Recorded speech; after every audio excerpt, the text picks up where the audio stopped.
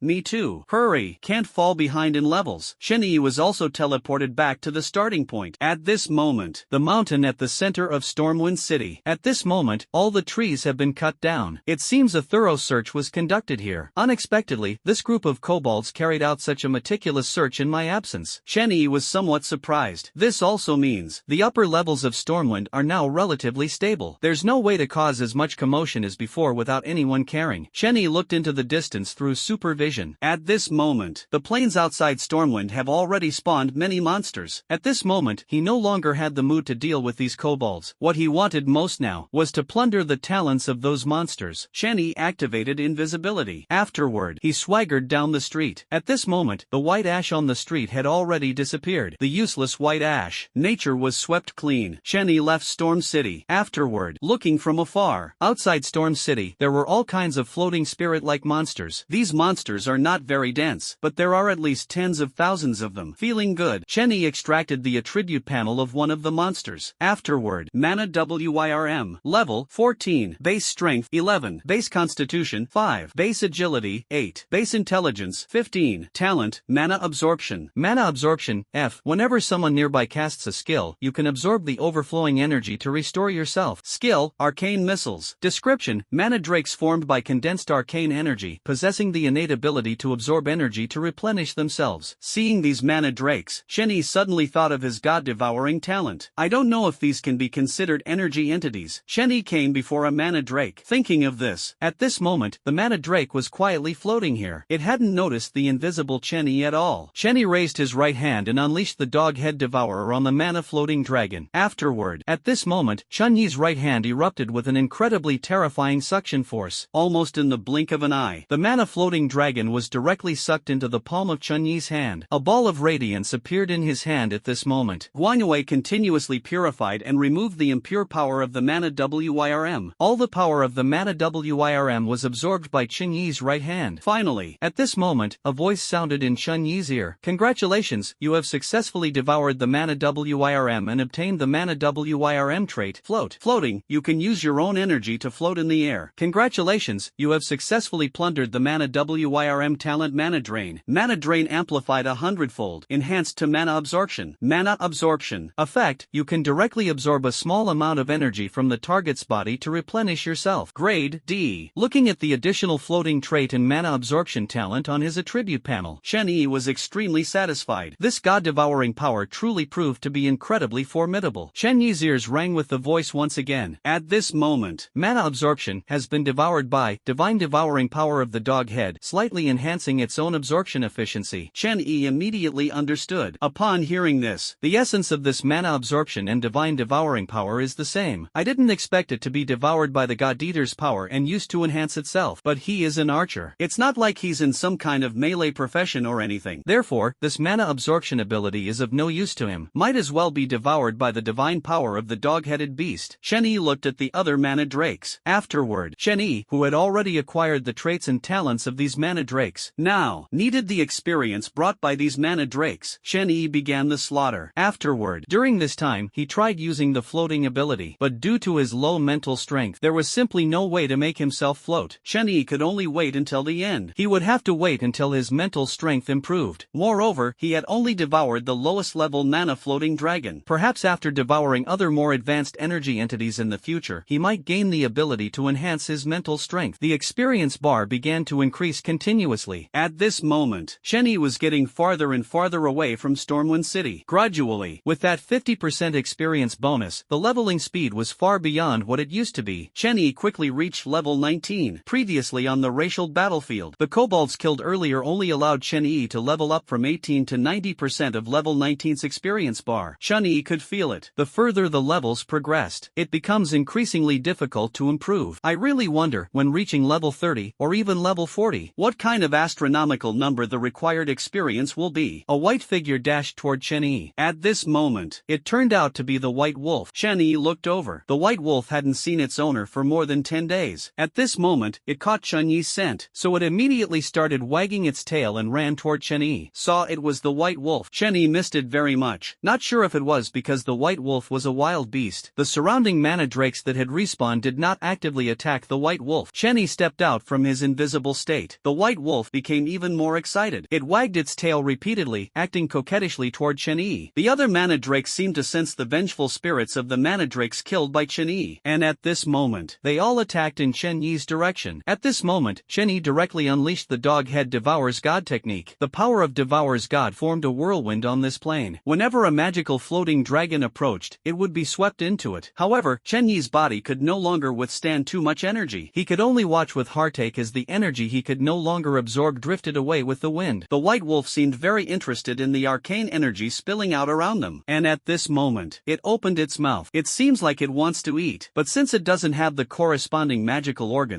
there's simply no way to collect this energy. Shen Yi suddenly had a sudden burst of inspiration. Seeing this scene, what would happen if he infused the excess energy into the White Wolf's body? Do it without delay. Then Shen Yi placed his left hand on the White Wolf's head. The White Wolf was instantly infused with a large amount of energy, although it couldn't be stored. But the White Wolf seemed to enjoy this energy. Shen Yi recalled the corpse of the White Wolf King he had killed earlier. At this moment, the crystal core in its brain, he hadn't taken it out yet. Shen Yi directly took out the White Wolf's crystal core from the storage space. Thinking of this, it then appeared in Shen Yi's left hand. At this moment, the White Wolf became very excited upon seeing the crystal core. It seemed that this crystal core was of great use to it. Shen Yi directly placed the crystal core into the White Wolf's mouth. Afterward, the White Wolf did not refuse either. It directly swallowed the crystal core in one gulp. The originally snow-white White Wolf. A small tuft of blue fur appeared on the forehead at this moment. The arcane energy infused into the body by Shen Yi began to surge madly toward the White Wolf's brow, accompanied by bursts of intense radiance. The White Wolf's body was also continuously mutating and evolving. The originally snow-colored fur was now covered with numerous blue patterns. These blue patterns seemed to be channels for the arcane energy within the White Wolf. This made the White Wolf's might grow increasingly powerful. The number of mana WIRMS around was continuously decreasing. A voice sounded in Shen Yi's ear. Finally, congratulations! Your pet White Wolf has completed its mutation evolution and evolved into the Arcane Wolf King. Arcane Wolf King. Level 19. Base Strength 32. Base Constitution 29. Base Agility 34. Base Intelligence 13. Talents: Arcane Body, Beast Blood Boiling, Temporary. Arcane Body. All your attacks will carry arcane damage. Additionally, you are immune to 30% of arcane damage. Skills: Arcane Missile, Arcane Bite, Arcane Claw, Arcane Eye, Arcane Roar. The transformation of the White Wolf surprised Shen Yi. Now the strength of the White Wolf could be said to have improved significantly. All attacks come with arcane damage. However, this reduction in arcane damage didn't seem very impressive to Shen Yi. After all, monsters with arcane damage are ultimately in the minority. The mana WIRMS around had all been cleared out by Shen Yi. At this moment, Shen Yi mounted the White Wolf. Afterward, he decided to go to the next place to plunder talents. Only by acquiring enough talents can all obstacles be cleared. Shen Yi, accompanied by the White Wolf, gradually walked farther away. Afterward, Kobold Palace. At the same time, the Kobold Candle had now ascended to the throne with the assistance of the High Priest. Looking at the kobolds kneeling on the ground, the candle issued the first decree. That is to fully declare war on the human race. All the kobolds, make the most of your time to level up, and all kobolds must be conscripted into the army. This is the most brutal war. Because of the system's rules, the human race and the kobold race can only have one survivor, so no one can stay out of this war unscathed. Humans also discovered the movements of the kobolds. At the same time, the kobolds began searching for traces of humans. In just one short day, tens of thousands of humans lost their lives at the hands of kobolds. War is upon us. All humans began discussing strategies to deal with the kobolds in the World Channel and their private group chats. Damn kobolds. I originally thought we'd have some time to develop, but I didn't expect it to turn out like this. They're not giving us any chance to catch our breath. If you were a kobold, would you let the humans develop freely? I now think the most important thing is for all humans to gather together. Gather together? That's easy for you to say. Out of 1 billion, only 700 million humans are left alive, but that's still an astronomical number. Coordinating so many people, I feel like even if Liu Xiaobei himself were to command, it wouldn't work. Who says so? What if Liu Xiaobei and Shen Yi both stepped in together? Heh, it wouldn't work no matter who steps in. 700 million people means 700 million different thoughts. Plus, there are all kinds of races among humans, and the cultural differences are unimaginably vast. How could you possibly unify and command them? If we gather into large gathering points, I think this method is feasible. If one doesn't work, then we can split into hundreds. This way, the pressure is much less. Then the responsibility would fall on those with high-level talents. But would those high-level talents do this? It's not a matter matter of whether they would do it or not, but that they must do it. If humanity loses this war, they will die too, don't you think? Ha, you're right. I am Blackwater, the president of the Nether Empire. Right now, my guild members and I are gathering in the Dark Forest. This Dark Forest is spawning many dark bats, which have low health and high experience. The map here has already been illuminated. If you want to join the Nether Empire, feel free to come over. Wow, it's Blackwater. I've heard that Blackwater's talent is the SS level Eternal Night physique, incredibly powerful. Joining Blackwater's faction wouldn't be a bad idea. Yeah, Lu Xiaobei only accepts humans with high-level talents. We, with low-level talents, still don't know where to go. Someone is recruiting again. Not long after. I am Mingjio from the Sanrun Hall. Everyone, remember, Sanrun Hall is now in the Land of Elements, and the map of the Land of Elements has been illuminated. If you want to come over, you are completely welcome. I am Lin Songyun, the president of the Lone Cloud Pavilion, currently near the Crosscut Mountains. Everyone is welcome to join us. I am Lu Tianming, the president of the Overlord Alliance, and a friend of Chen Yi. Those who participated in the race wars should know me. I am currently in the land of Black Descent, waiting for everyone. Hundreds of guilds emerged, all starting to recruit members. For a moment, although there are no guild tokens yet, it is still possible to indicate which faction one has joined by changing their nickname. The human world is in turmoil, quietly fighting monsters and plundering talents. Chen Yi's side. After walking out of the plains of Stormwind City, Chen Yi rode the White Wolf and arrived at an endless mountain range. Looking at the rich vitality within the mountains, Chen Yi was pleasantly surprised, because he knew, the more such an environment, the more complex the diversity of species. It would be nothing like before on the plains, where he could only plunder the talent of a single mana floater. Chen Yi rode the White Wolf and headed into the mountains. Afterward, a loud roar of a wild beast reached Chen Yi's ears. At this moment, White Wolf, let's go to where that sound came from. At this moment, the White Wolf's intelligence was no different from that of an ordinary person. Then nodded, then ran towards the mountain. Upon arriving at a small stream in the forest, Chen Yi saw a massive brown bear in the distance, tearing into the body of a wild deer. The brown bear ate happily. It would even dip some of the meat in water to rinse off the blood before eating. This brown bear is very intelligent. Seeing this, Chen Yi was somewhat surprised. Chen Yi retrieved the information about the brown bear. Afterward, Bear of the Earth bronze level boss, base strength 72, level 20, base constitution 88, base agility 32, base intelligence 20, talent Earth defense. Earth defense, see, while standing on the earth, continuously increase your own defense, up to an 80% boost in physical and magical defense. Skills, ancestral spirit, earth shock, bear roar, pounce and bite. Introduction, the overlord living in the Hangduan Mountains, all creatures who see it are terrified. Seeing that it was actually a bronze level boss, Chen Yi became interested. Moreover, with the amplification of this C-level talent, it becomes another A-level talent. Just thinking about it feels satisfying. Chen Yi used a charged shot. Afterward, the arrow began to gather power. The agility of this earth bear is not fast. It's entirely possible to kite this guy to death. Chen Yi definitely didn't want to be slapped by this bear. He feared that even if he didn't die, he would be crippled. An arrow with 50% enhanced power was released. Afterward, it turned into a streak of light, hitting the arm of the earth bear directly. Whoosh! Ow! At this moment, Earth Bear suddenly felt a sharp pain in his arm. He discovered it was actually an arrow that had flown over. Who on earth is it? Damn it! The Earth Bear looked around while its nose began to sniff, trying to see who dared to provoke it. Thinking of this, years of dominating the forest had long made this Earth Bear develop an arrogant and proud habit. It felt that no one could be its match. Therefore, he did not feel afraid even when ambushed. The Earth Bear saw Chen Yi and the White Wolf. At this moment, immediately shifted its hatred onto Chen Yi. Damn bug! How dare you treat me like this? The giant bear charged wildly toward Chen Yi. Thinking of this, he jumped straight off the White Wolf. As for Chen Yi, he wanted to see what level the White Wolf's strength had reached. Now, if the White Wolf cannot resist the Earth Bear, his precise archery can provide support at any time. Chen Yi came to the side. Afterward, the White Wolf bared its teeth at the Earth Bear. His eyes were filled with determination. The White Wolf struck first. A whoa! It unleashed an arcane roar directly at the Earth Bear. A powerful arcane shockwave surged straight toward the Earth Bear with a roar. The Great Bear bore the brunt. It was directly stunned by the arcane roar, leaving its ears buzzing. Its eardrums could no longer hear anything. Witnessing the White Wolf's arcane roar being so formidable, Chen Yi was extremely satisfied. This kind of attack is the best for dealing with a large number of enemies. He himself had no means of area attacks. With this, there's no need to worry at all. At this moment, the Earth Bear saw the White Wolf in this state. Its face was flushed red with bloodlust. Damn it, how dare you toy with me like this? A gust of wind swept through, and the Earth Bear unleashed its bear roar directly at the White Wolf. Roar! Under the powerful strength and physique enhancement, the attacks of the Earth Bear became extremely extremely fierce. This bear's roar was a level stronger than the arcane roar of the white wolf. At this moment, Shen-Yi was also affected. The surrounding flowers, grass, and trees all wilted. Shen-Yi hurriedly covered his ears. The white wolf was in an even more miserable state. At this moment, its eyes were shaken to the point of bleeding. Wait until the bear finishes roaring. The surroundings were a complete mess, with hardly any intact flowers or plants, directly aimed at the earth bear. Shen-Yi saw this. This earth bear was simply too formidable. One's own ability to shoot with pinpoint accuracy might not be enough to kill it. However, the silencing effect of the pinpoint shot can indeed seal this earth bear's energy, preventing it from unleashing its skills. An arrow was directly shot toward this earth bear. Afterward, a violent burst of light and flame erupted. Boom! The chest of the earth bear was directly pierced through, an arrow firmly pinning it in place. The earth bear only felt a sharp pain in its chest. Its energy was sealed at this moment, completely unable to mobilize. The white wolf seized the opportunity and directly spat out an arcane missile from its mouth. At this moment, it attacked straight toward the face of the earth bear. The violent arcane shockwave left the earth bear bruised and battered. Boom! Shen-Yi did not miss this opportunity either. Arrows flew out one after another. That earth bear instantly turned into something resembling a porcupine. The white wolf also joined Shen-Yi in the attack. Seeing this scene, it slashed toward the earth bear with a claw strike. A ripple of transparency appeared in the air. Instantly, a scar was carved on the surface of the earth bear. The giant bear's vitality was still very strong at this moment, but Shen-Yi adhered to the principle of striking while the iron is hot. He continued shooting directly at the giant bear. Within a minute, Shen-Yi directly shot 130 arrows on the body of the earth bear, densely packed, making one's scalp tingle at the sight, accompanied by a loud, intense noise. Finally, the earth bear fell to the ground. A ball of white light burst out from within the body of the earth bear at this moment, and beside Shen-Yi's ear, a voice also sounded. Congratulations on plundering the earth bear's talent, Earth Defense. Earth Defense, amplified 100-fold, enhanced to, immovable as a mountain. Immovable as a mountain. Effect, while continuously standing on the ground, gain high damage reduction, increasing by 5% per second, up to a maximum of 75%. Grade, A. Shen-Yi was extremely comfortable. Seeing this scene, as an archer, the thing he feared most was being ambushed at close range. Even with permanent invisibility, he was still afraid of indiscriminate area attacks. In this way, the 75% damage reduction, combined with some equipment, there will basically be no danger to life. Shen-Yi went directly to the corpse of the earth bear. At this moment, because of the fusion of the predatory power, his appetite is not as strong as it used to be. Then he turned his gaze to the white light. He wondered what kind of items the earth bear might drop. Shen-Yi placed his hand into the white light. Afterward, a book. At this moment, it appeared in his hand. Arrow Rain Meteor, required level 20. Effect, guides a rain of arrows to attack enemies within a 100-meter radius in front, dealing 10 times the base damage of the arrows per second. During the guidance period, the user is immune to all control effects. Duration, 10 seconds, can be stopped manually. Cooldown, 1 hour. Description, after use, you can learn the immensely powerful skill Arrow Rain Meteor. Seeing this Arrow Rain Meteor, looks like I finally have an area attack skill. Shen-Yi felt a surge of joy in his heart. This time, and the range is so vast. In the upcoming battles, there's no need to fear encountering large groups of enemies, but this rain of arrows and meteors consumes way too many arrows. Shen-Yi opened the racial battlefield store. Afterward, killing a kobold grants 7 to 10 points based on the opponent's level. He had earned over 400,000 kill points in the racial battlefield. These points could be used to purchase arrows. Then, Shen-Yi directly clicked into the arrow category. The interface immediately displayed numerous arrows. Bone arrow, 1 point. Damage, 2. Description, arrows crafted from durable white bone, offering a certain level of strength and toughness. The downside is that they cannot be reused. Crescent arrow, 2 points. Damage, 3. Introduction, the arrow shaft is made of locust wood, and the arrowhead is forged from refined iron. The two blades resemble crescent moons, with minimal air resistance and extremely fast flight speed. Swallowtail arrow, 3 points. Damage, 4. Introduction, the arrow shaft is made of elm wood, and the arrowhead is 1 inch and 9/10 long, shaped like a triangle, capable of causing continuous bleeding in enemies. Spearhead arrow, 5 points. Damage, 7. Description, made with solid bamboo as the shaft, the arrowhead resembles a spear, possessing extremely strong piercing ability. There are dozens of types of arrows. Shen-Yi looked for a long time. He eventually chose the spearhead arrow. The spearhead arrow is the most cost-effective type of arrow, requiring few points while still dealing considerable damage. It is used to unleash a rain of meteors. There will absolutely be no life surviving under this skill. Shen-Yi used 400,000 points. Afterward, directly exchanged for 80,000 arrowheads. Placed them in the storage space, piling them together with the red iron arrows. It looks like a small hill. It's enough for him to use for a while. The white wolf kept circling around the head of the earth bear, seemingly very interested in it. At this moment, Shenyi was somewhat surprised when he saw it. Could it be that the white wolf likes the energy crystal in the boss's mind? If that's the case, he wouldn't mind giving all the crystals to the white wolf. After all, he doesn't have much enchanted equipment anyway. The power of the holy glory seems endless, as it has been used for so long without any sign of energy depletion. Shenyi split open the head of the earth bear. Afterward, he directly tossed the fist-sized crystal inside to the white wolf. The white wolf was very happy to see the crystal. Then, it swallowed the crystal in one gulp. At this moment, the crystal emitted a radiant glow inside the white wolf's belly. The blue patterns on the white wolf's body became even more dazzling. Shenyi was somewhat amazed upon seeing this. At this moment, white wolf's basic attributes have all increased by 3 points. White wolf is actually able to devour the energy crystals of the boss to evolve. Unexpectedly, if we say, feed white wolf enough energy crystals, it might even evolve to the level of a world boss. Then we need to find enough bosses for the white wolf. Since that's the case, but monsters at the boss level are rare and hard to come by, we can only rely on luck. Mount the white wolf's saddle. Shenyi commanded the white wolf to continue running deeper into the mountains. What he wanted to do most right now was to reach level 20 and learn the Rain of Arrows meteor, a human settlement within the Hungduan Mountains. At the same time, currently surrounded by a kobold army, Lu Tsong-yun, holder of an A-level talent, gravity manipulation, can manipulate gravity and gained the exclusive skill Gravity Field when changing to the mage class. Now, he already has 3 gravity-related skills, and now, kobold armies are everywhere around. This made Lu Tsong-yun extremely annoyed, because their gathering place was extremely secretive. Logically speaking, kobolds shouldn't have any way of knowing there's a human gathering point here, but that's just how it is. Yet the kobolds still found out. This made Lu Tsong-yun involuntarily suspect that there was a traitor among the humans. But traitors would gain no benefit at all. By the end of the racial war, the kobolds would not spare a single human. Therefore, Lu Tsong-yun was hesitant. Perhaps this kobold possesses some unknown means of investigation. A sound of a horn, and at this moment, it appeared among the kobold army. This is the kobold's charge horn. Suddenly, kobolds swarmed the skies and fields, charging toward the human settlement. All the humans witnessed this scene. They all prepared for battle. Although their camp only had tens of thousands of people, they showed no fear. The entire settlement was filled with countless arrows and fireballs flying chaotically. Afterward, the shouts and cries of battle were deafening. Lone Cloud Pavilion. They repelled the kobolds' attacks time and time again. The other side of the Hungduan Mountains, a dark shadow flew past. Whoosh! In front of Chen-Yi. At this moment, a python appeared. Abyssal Python. Base Strength 27. Level 20. Base Constitution 32. Base Agility 19. Basic Intelligence 14. Talent Devouring Power. Devouring Power D. Your digestion ability is greatly enhanced, allowing you to quickly digest food and convert it into energy stored in your body. Skill Entanglement. Introduction. The abyssal python living in the mountains and forests usually lurks in the depths of mountain abysses, only coming out to hunt when its hunger reaches a certain level. Chen-Yi looked at the abyssal giant python in front of him. Its eyes were fixed intently on him, filled with a predatory desire. Chen-Yi would not indulge this guy. He directly took out the holy glory. An arrow with a spearhead was placed on it. The spearhead arrow instantly turned into a stream of light, flying straight toward the abyssal serpent. Whoosh! Put! The sound of flesh being pierced echoed. The abyssal giant python, which had been ravenously hungry moments ago, now began to flee frantically. The damage caused by the spearhead and arrow turned its escape route into a trail of blood. Chen-Yi called White Wolf to follow. Seeing this scene, there's probably not just one abyssal python. Might as well follow and take out the whole nest. Under Chen-Yi's instructions, White Wolf did not use its full strength, just followed along the way, but didn't catch up with the abyssal giant python. At this moment, the abyssal giant python arrived at a mountain cave crevice and disappeared directly. Jumped down from the White Wolf. Chen-Yi saw this. How many pythons are there in this cave? He wants to take a look. Then open the world store. Spend 10 world points to purchase a scroll of illumination. Scroll of illumination. Description: a scroll that seals the spell of illumination. Once torn open, it summons an illumination spirit to light up the surroundings for half an hour. Chen-Yi then tore open this illumination spell scroll. An illumination spirit was immediately summoned. Illumination spirit. Description: an illumination spirit capable of lighting up a 10-meter radius, with a duration of half an hour. Chen-Yi looked at the illumination spirit in front of him, resembling a miniature elf. He couldn't help but feel a bit curious. He wondered if his dog-headed god-eater could devour this illumination spirit as well. When the duration was almost up, maybe you can give it a try. Chen-Yi had the illumination spirit lead the way ahead and walked directly into the cave. Afterward, the illumination spirit was very bright. Under the light of the illumination spirit, everything in the entire cave was clearly visible. A fishy smell permeated the cave. It was a scent mixed with the odor of snakes and blood. In front of Chen Yi, and at this moment, a hissing sound suddenly arose. Two bulb-like eyes flashed by. Without hesitation, Chen Yi shot an arrow directly. A streak of light traversed the space. Whoosh! The sound of an arrow piercing flesh was heard. Put! Those two bulb-like eyes immediately went out. A voice also came from Chen Yi's ear. Congratulations, you have acquired the Abyssal Python talent, Devouring Power. Devouring Power, 100-fold amplification, amplified to Gluttonous Power. Gluttonous Power. Effect, within your body, an additional gluttonous organ, a spatial stomach pouch, will form. It can store all the food you consume inside the spatial stomach pouch. When you feel hungry, the spatial stomach pouch will provide you with food energy. Grade B. Chen Yi only felt his stomach starting to rumble. It seems like a strange change has occurred. A spatial stomach pouch? Being able to save the time spent eating to level up and do other things isn't actually a bad idea. Eat tens of thousands of pounds of meat whenever there's time. Chen Yi was very satisfied. Then you won't need to eat for several months. Wouldn't that be awesome? He was extremely satisfied with this talent. Under the illumination of the light spirit, Chen Yi found the corpse of the abyssal python. Afterward, then it was stored in the storage space, according to his detection. At this moment, the size of this cave is far greater than this. There is also an extremely vast space within. Chen Yi directed the illumination spirit to move deeper into the cave. Afterward, as for the white wolf, it was assigned by him to stay outside the cave. After all, with the white wolf's body height of over 3 meters, arriving at this cave, it's still too vast. As Chen Yi continued walking forward, inside the cave, the illuminating spirit lit up the surroundings. Chen Yi also entered stealth mode. At the same time, in the spacious cave, only an illuminating spirit could be seen floating in the air. A buzzing sound reached Chen Yi's ears, and at this moment, a group of emerald green bees was currently swarming around the illumination spirit. At this moment, one of the bees attempted to attack the illumination spirit. However, the illumination spirit was immune to physical attacks. But the next moment, the emerald green bee passed directly through the body of the illuminating spirit without causing any damage. Meanwhile, the attribute panel data of these bees appeared before Chen Yi's eyes. Emerald bee, level 15, base strength 11, base agility 14, base constitution 8, talent, emerald bee venom, base intelligence 0.5. Emerald bee venom, E, can produce emerald bee venom within the body to poison enemies. Skill, poison sting shot. Introduction, the emerald bees living in the Hangduan Mountains possess a deadly venom that seals the throat upon contact with blood. Seeing this, Chen Yi directly instructed the illumination spirit to float toward the hives of these emerald bees. At this moment, the jade bees intensified their attack on the illumination spirit, but it had no effect whatsoever. The illumination spirit then brought Chen Yi to the hive of the jade bees. Very soon, the hive was incredibly massive. Countless emerald bees buzzed back and forth, bringing back various nectars collected from outside, and the illumination spirit, with a lighting range of 10 meters, still couldn't fully reveal the entirety of this beehive. Even Chen Yi couldn't help but be shocked by the massive hive in front of him. This hive was at least as tall as a 10-story building. Goodness gracious, this cave might have hollowed out the entire mountain. Chen Yi opened the world store and started browsing. Afterward, relying on arrows to eliminate these emerald bees is unrealistic. He could only rely on the spell scrolls in the world store. Chen Yi selected one of the scrolls. Finally, enhanced flame trap scroll, 50 points. Description, can release an enhanced flame trap at the designated location. When any lifeform passes through, the flame trap will explode, dealing 500 points of fire damage to all lifeforms in the current area. Although this scroll is very expensive, it is the most suitable item to deal with this emerald hive. Chen Yi directly purchased this enhanced flame trap scroll. Afterward, at this point, his world points were reduced to only 340. Following the usage instructions, Chen Yi directly created an enhanced flame trap beneath the hive. Immediately, he ran out of the cave entrance with the light spirit. At this moment, the white wolf also came over. Chen Yi called out to the white wolf. He retreated directly toward the distance from the cave entrance. Standing 100 meters away, Chen Yi waited quietly. After about 10 minutes, a earth-shattering explosion of flames erupted from the cave entrance. Boom! The plants around the cave entrance were all scorched black. Chen Yi's experience began to rise continuously. Although leveling up from 19 to 20 was like crossing a chasm, Chen Yi's experience bar forcibly surged upward. At this moment, a voice reached Chen Yi's ears. Congratulations, you have reached level 20. To break through the level cap, please defeat the world boss and proceed to the next world. Congratulations, you have successfully plundered the Emerald Bee's talent, Emerald Bee Venom. Emerald Bee Venom, amplified 100-fold, becoming Emerald Deadly Venom. Jade Venom. Effect, you can create Jade Venom, dealing massive poison attribute damage to enemies. Grade C. Detected that Jade Venom venom and poison coating talent meet the fusion conditions, starting automatic fusion now. Congratulations! You have obtained the talent Hand of Venom. Poisoned Hand. Effect: you can consume bodily stamina to create a potent poison and apply it to any item, inflicting continuous poison attribute damage on enemies. Grade B. Listen to the sound. This poison hand and poison coating may have similar effects, but the toxicity is undoubtedly more intense. Shen Yi was very satisfied. For some troublesome enemies, this poison hand is a god-level talent. And now, having reached level 20, I can finally learn the meteor shower of arrows. Shen Yi took out the Arrow Rain Meteor skill book. Afterward, he directly chose to learn it. Congratulations on learning the Arrow Rain Meteor skill. Please check its specific effects in actual combat. Nice. Shen Yi looked at the illumination spirit beside him. It's time to devour you. Shen Yi directly reached out toward the illumination spirit. Afterward, at this moment, the illumination spirit still didn't understand what was happening. A terrifying suction force emanated from Chen Yi's palm. The next second, the illumination spirit was directly absorbed into Chen Yi's palm. You have devoured the illumination spirit and acquired the illumination spirit trait, Light. At the same time, a voice echoed in Chen Yi's ears. Light. You can emit light by consuming mental energy. Chen Yi curled his lips. Not very useful, but better than nothing. After all, it's just the lowest level illumination spirit. Chen Yi entered stealth mode and walked toward the cave. Afterward, he had no idea how many jade bees he had killed with that strike. Surely, 1 or 2 items must have dropped. Otherwise, his luck would be just too bad. After entering the cave, small flames were burning all around, but the light was too dim. Then Chen Yi activated the light attribute. A massive ethereal white light instantly emanated from within Chen Yi's body. Due to the effect of permanent invisibility, outsiders could not see where the light source was. They could only feel that the surroundings were very bright. At this moment, they arrived at the beehive. The beehive at this time was no longer the same as before. It had been completely burned through. The exterior had turned into charcoal. Some jade bees with broken bodies were crawling inside. A strange fragrance wafted into Chen Yi's nose. At this moment, Chen Yi walked directly toward the beehive. He knocked open the shell as black as charcoal. A burst of sweet fragrance instantly emerged. This is the nectar of the jade bee. Jade bee honey. Effect: consuming it restores a large amount of stamina and recovers a certain amount of mental energy. Went straight over. Seeing this scene, Chen Yi no longer hesitated. Started eating the jade honey in big bites. Gulp, gulp. A large amount of jade honey was consumed by Chen Yi into that gluttonous stomach pouch. Chen Yi could no longer eat honey. 1 hour later, but this time's harvest excited him, because next time, during the battle, he could use this jade honey to restore his physical strength. Fight a protracted battle. This jade honey will be a great help. After eating the honey, Chen Yi looked into the beehive again. The original jade queen bee. At this moment, it has already been burned into a fist-sized piece of charcoal. Even after the moisture is removed, it's still this large. One can imagine the size of its body when it was alive. Returned to the cave entrance, Chen Yi faintly heard the sounds of shouting and killing in the distance through the wind. At this moment, could there be a battle happening ahead? Chen Yi called over the white wolf. Thinking of this, ran toward the direction the sound was coming from. Following the sound, Chen Yi arrived at a relatively flat area within the mountain range, and when he saw the kobolds attacking the human camp, let the white wolf leave first, then immediately entered stealth mode. Arrow Rain Meteor. A strange and mighty force emanated directly from Chen Yi's hands. A rain of arrows covering a radius of 100 meters fell directly from the sky at this moment. The kobolds screamed repeatedly.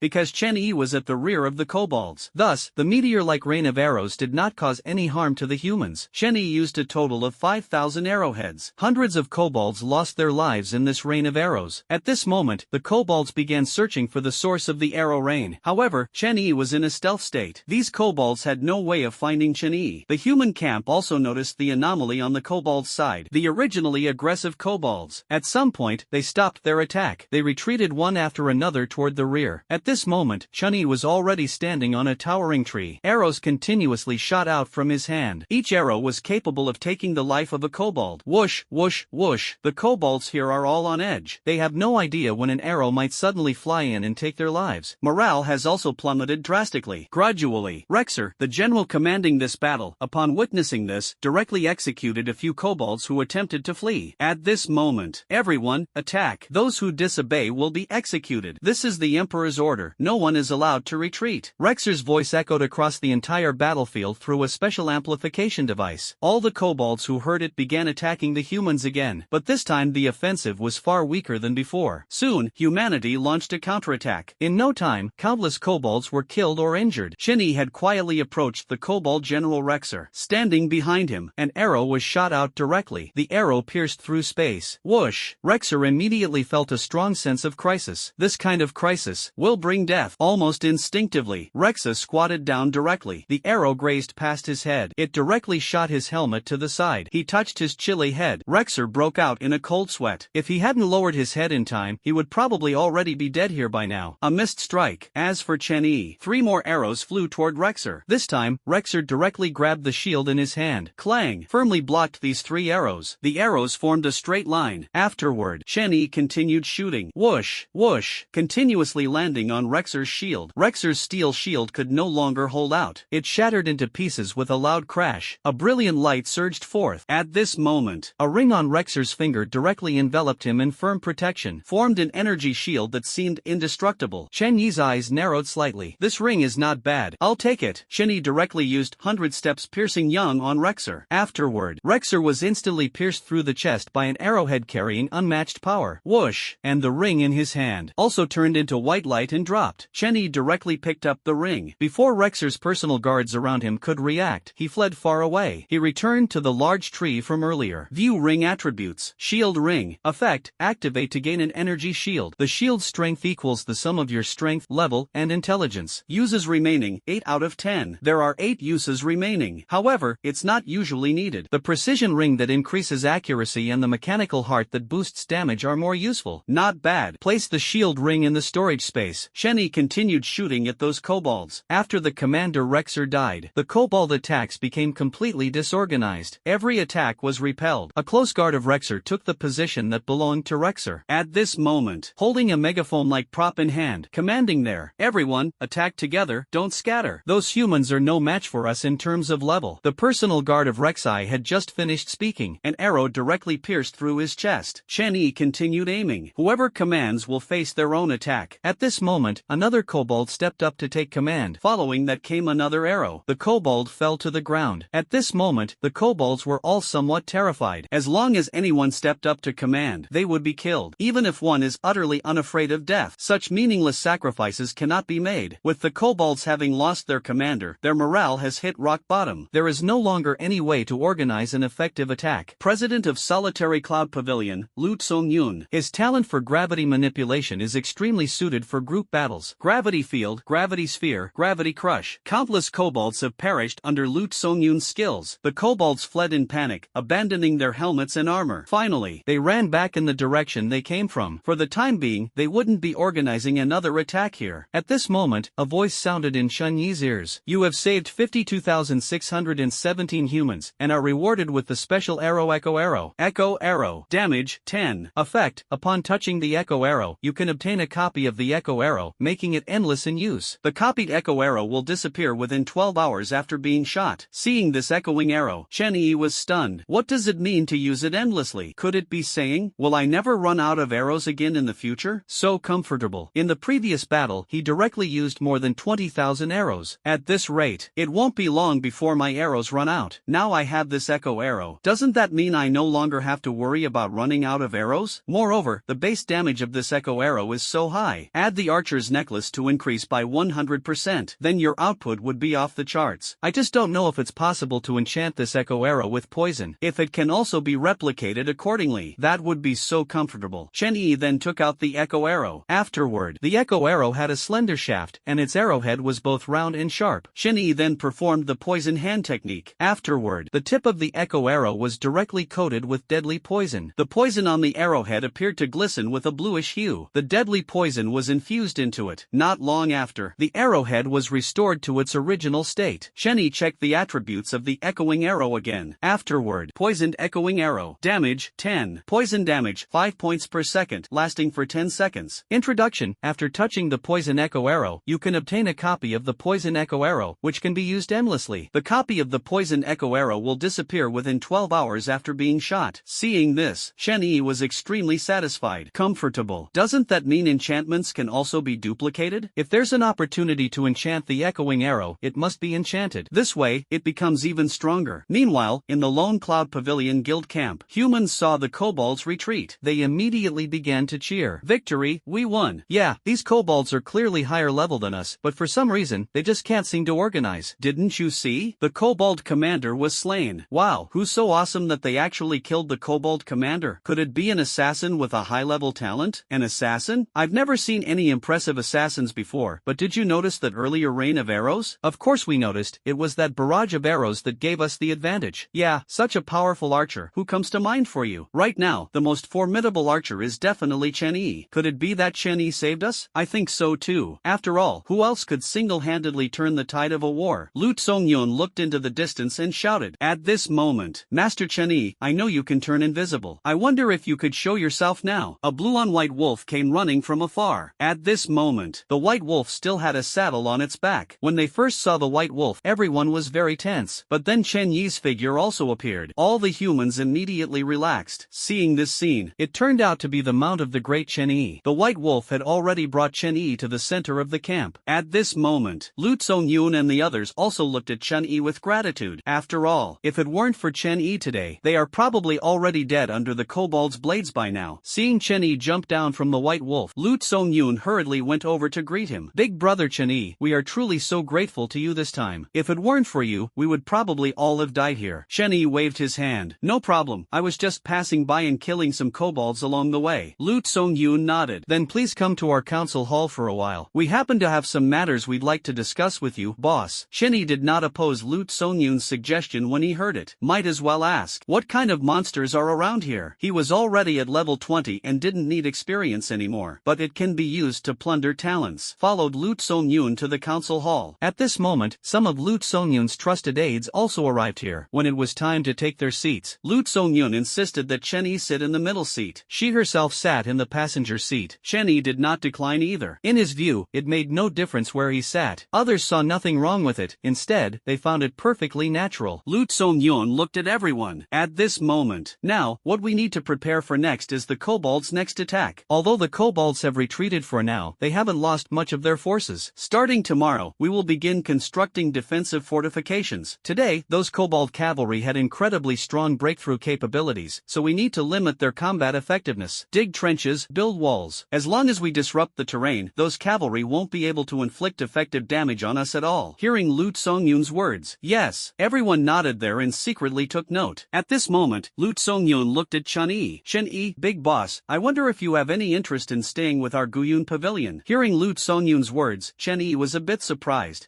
But he quickly shook his head. Right now, he needed to visit more places and seize as many talents as possible. If he stayed here, then many opportunities to improve oneself will be lost. President Lu, I have other matters to attend to, but I can wait until you get through this crisis and eliminate all the kobolds before leaving. Hearing Chen Yi's words, Lu Tsongyun was not disappointed. After all, he was just asking tentatively just now. A formidable big shot like Chen Yi would never be tied to any particular faction. Having him help fight against the kobolds is already the best outcome. Chen Yi looked at everyone. And at this moment, are there any monsters nearby? I want to take a look. My greatest hobby in life is collecting monster illustrations. Besides, my pet also needs some monster flesh and blood. Hearing Chen Yi's request, Lu Tsongyun took out a special map at this moment. Boss Chen Yi, this is the map of the Hangduan Mountains that we have drawn. It includes all kinds of monsters, and you can find them based on the regional map. Hearing Lu Tsongyun's words, Chen Yi was a little surprised. In this case, it's much better than blindly trying your luck. Then Chen Yi took the map. It had many illustrations marking monsters. Magic crow, mountain elephant, velociraptor, swift mantis, doom mole, swamp leech, and so on. There are all kinds of monsters, no fewer than 30 types. It might also be because Lu Tsongyun and the others didn't mark everything. The abyssal python and the earth bear aren't listed here. But even so, it still helped him a lot. Put the map away. Chen Yi stood up. Thank you for your map. Next, I will go to the kobold camp to cause some trouble. If their forces suffer too many losses, they might retreat directly. The others couldn't help but show gratitude in their eyes. Hearing Chen Yi say this, after all, they had just gone through a war. They were already physically and mentally exhausted. Chen Yi can actually continue to initiate a fight right now. It's simply unimaginable. Advanced talent user. Are they really this strong? In everyone's heart, a yearning for power surged. After all, in this world, fists are the only reasoning. But they didn't know. Actually, Chen Yi was also very tired. If not for using a large amount of jade honey, he would definitely be too exhausted to move now. Chen Yi walked straight out of the council hall. Afterward, people outside are repairing various buildings. Seeing Chen Yi come out, they all greeted him in different ways. Hello, Big Boss Chen Yi. Big Boss Chen Yi, thank you so much. Chen Yi, I want to have your babies. Get lost, you're a guy. by. All kinds of praises made Shen feel quite pleased inside. No wonder so many people in their past lives wanted to become celebrities. This feeling of being the center of attention. It truly is incredibly fascinating. After Shen greeted the people at the camp, he directly rode the White Wolf toward the location where the kobolds retreated. The White Wolf's speed had now become extremely fast. It had already reached 130 kilometers per hour. Although the speed decreased in the mountains and forests, it still reached over 100 kilometers per hour. About an hour later, Shen saw those fleeing kobolds from afar. Shen was also somewhat surprised. He didn't expect these kobolds to run away so quickly. Originally, he thought he could catch up within half an hour. Shen had the White Wolf follow from a distance. Afterward, we must wait for these kobolds to settle down. After following for another 2 hours, the kobolds finally stopped at a campsite. This is their previous campsite. All the kobolds who returned felt a sense of surviving a catastrophe. No one had expected it. Attacking humans turned out to be so difficult. Those highly gifted humans were simply unbeatable. It seems there is no way to kill him. Fortunately, those highly gifted humans are rare, with only a few among tens of thousands. If all humans were such highly gifted individuals, then there would be no need to fight. At this moment, it was already late. These kobolds were all exhausted. After dinner, they quickly fell into a deep sleep. Even the night watch sentries were dozing off. Shen waited quietly like this. When it was 3 o'clock in the morning, even those sentries had fallen into a deep sleep. Seeing this, Shen understood that the time had come. He bought many Molotov cocktails at the race shop. He started throwing them all over the camp with the White Wolf. The White Wolf ran at an extremely fast speed. Shen in just 1 minute, threw over 100 Molotov cocktails. The kobold camp was instantly engulfed in flames. After being engulfed in flames, all the kobolds were instantly awakened from their sleep. At that moment, many kobolds were engulfed in raging flames. They began to scream frantically. Shen, on the other hand, stood atop a very tall tree, accurately aimed shots at the kobolds. Each arrow could kill a kobold. Sometimes, with good luck, it could pierce through and kill 2, or even 3. Shen was in the dark, while the kobold was in the open. The feeling of being killed by an attack coming out of nowhere was terrifying. At this moment, a kobold completely broke down. I want to go back. I want to return to the royal city. Only the royal city is my home. The kobold ran straight in one direction. After saying that, with the first one, there will be a second. The kobold had already lost the will to resist. 1 passed it to 10, and 10 passed it to 100. It ran straight in the direction of the royal city. Shen silently memorized this direction. He planned to wait until he had plundered all the monster talents in the Hangduan Mountains. Just head to this kobold royal city for a visit. Didn't that guy say earlier that the kobolds have a new emperor again? Then I'll just continue. Kill the emperor. 3 days later, Shen Yi's arrow directly hit a magical crow. The magical crow cawed twice. Then it fell to the ground, unable to move. At this moment, a voice sounded in Shen Yi's ears. Congratulations on plundering the magical crow's talent, Mana Mastery. Mana Mastery, amplified 100-fold. Congratulations on obtaining Mana Amplification. Mana Amplification. Effect, your mental strength and magic recovery speed increase by 50%. Grade, D. Talents, Magic Amplification, Thunder Bloom, Crystal Power, Power of Wrath, Ancient Blessing, Wild Body, and other talents meet the fusion conditions. Beginning automatic fusion. Fused into the talent, Wild Blessing. Wild Blessing. Effect, Physical Recovery Speed, Magic Recovery Speed, Mental Recovery Speed, and Vitality Recovery Speed increased by 1000%. Grade, A. Shen was extremely satisfied upon seeing this talent. After plundering and amplifying more than 30 D-level talents, these talents fused into the A-level talent, Wild Blessing. This A-level talent, at this moment, directly increased Shen Yi's endurance by tenfold. For someone like him who often engages in prolonged battles, it is an extremely important talent. Shen Yi only felt full of energy, with vitality like a dragon. It seemed that no difficulty could defeat him. Shen Yi looked in the direction of the Kobold King's city. Afterward, he summoned the White Wolf. Ride on, directly galloped towards the Kobold King's city. Kobold King's city. It is a city located atop a cliff. Easy to defend, hard to attack, but it also blocked all its own escape routes. Compared to the Kobold's largest city, Storm City, the population of the Kobold Royal City is only slightly smaller. Moreover, this is the place where the royal family resides. As a result, it has become incredibly prosperous. Countless kobolds take pride in living in the royal city. Owning a house in the royal city is something that fills these kobolds with immense pride. Even some kobold women, in order to stay in the royal city, even married some kobolds who were either on the verge of dying from old age or so hideous it was beyond description. Due to scarce resources, in the end, those who remain are the cream of the crop among dogs. Those kobolds who can't compete can only quietly go to small cities established by kobolds to survive. The White Wolf had already carried Chen Yi to to a spot 10 miles outside the royal city. At this moment, Shenny let White Wolf go jungling alone. Then he went invisible and headed toward the Kobold King's city. With his invisibility, he was always fearless. This is the Kobold King's city. A massive wall has been built around the perimeter. What made Shenny happy was, the structure of this wall is exactly the same as that of Storm City. You can walk along the inner wall, walk straight all the way to the Kobold King's palace. For the first time, Shenny felt that the wall-walking talent was so awesome, it could almost be comparable to an A-level talent. Shenny stepped onto the city wall and walked toward the Imperial Palace. Afterward, by this time, it was already noon. The Kobold Royal City was bustling with noise and excitement. But even more so, there was a look of fear in the eyes of these kobolds. They were all talking about the same thing. Shenny listened to some of the voices among them. He barely made out what these kobolds were discussing. Have you heard? The Royal Army's campaign against the human camp ended in failure. Of course I've heard. My boy barely made it back alive from that battlefield. I heard a lot of kobolds were shot or burned to death. Sigh, it's really tragic. This system insists on making us and the humans fight to the death, almost like it's toying with us. Exactly, and this world is about to be destroyed. Whoever loses will really end up buried with this world. Speaking of which, we kobolds must fight for the kobolds. My boy said that on the battlefield there was a human who could turn invisible and shoot arrows, killing tens of thousands of kobolds all by himself. I know about this. I have relatives in Stormwind City, and they told me that everyone there calls that human the Shadow Reaper. He burned down 5,000 or 6,000 houses in Stormwind City and shot over 10,000 residents to death. Lord Uther, it is said that he was shot in the throat by that human with a single arrow, without even a chance to resist. Really? That was Uther, known as the strongest shield, the person the late king trusted the most, and even he was killed by that shadowy reaper? It's truly terrifying. If he were to reach the royal city, who knows what kind of chaos he would cause? Don't even mention it. After all, this human can turn invisible. He might be right next to you or me. When you say that, I suddenly feel scared. Shenny listened to the words of these kobolds. He was already certain in his heart. All the kobolds already knew of his existence. However, he had the extremely overpowered talent of permanent invisibility. These kobolds probably wouldn't be able to detect him. But Shenny recalled the loss he suffered earlier in Shaman City. That kobold who could imprison magic. It left a deep impression on Shenny even to this day. This royal city is the most important city for the kobolds. If those dozens of kobolds capable of restraining magic appeared, Shenny wouldn't find it strange at all. You must not be careless. Since that's the case, you must observe carefully. Eliminate all uncertain factors in their infancy. First, it just can't attract anyone's attention. Shenny carefully walked along the city wall toward the Imperial City. Afterward, because it was on the city wall, no kobold would notice this place, so Shenny was not worried. The only concern now is, inside the Imperial Palace. Within the Imperial Palace, it could be discovered at any time. That kind of binding magic, Shenny didn't want to try a second time. The Kobold Palace's walls and the outer walls are connected. Probably no one would think about it. Someone could reach the palace in this way. At this moment, Shenny was standing at the southwestern corner of the Kobold Palace's city wall. Standing here, you can see most of the palace scenery. Shenny took out the glory of holiness. The echo arrow was placed on the bowstring. Shenny stood there quietly, under the terrifying regenerative power of the wild blessing. Shenny didn't even need to use his reserve of emerald honey to remain in peak condition. Shenny stood quietly, just like that. He stood from day until night. From beginning to end, Shenny maintained a state of readiness, as if always prepared to hit the mark with precision. The eye of insight and supervision were also continuously activated. He is waiting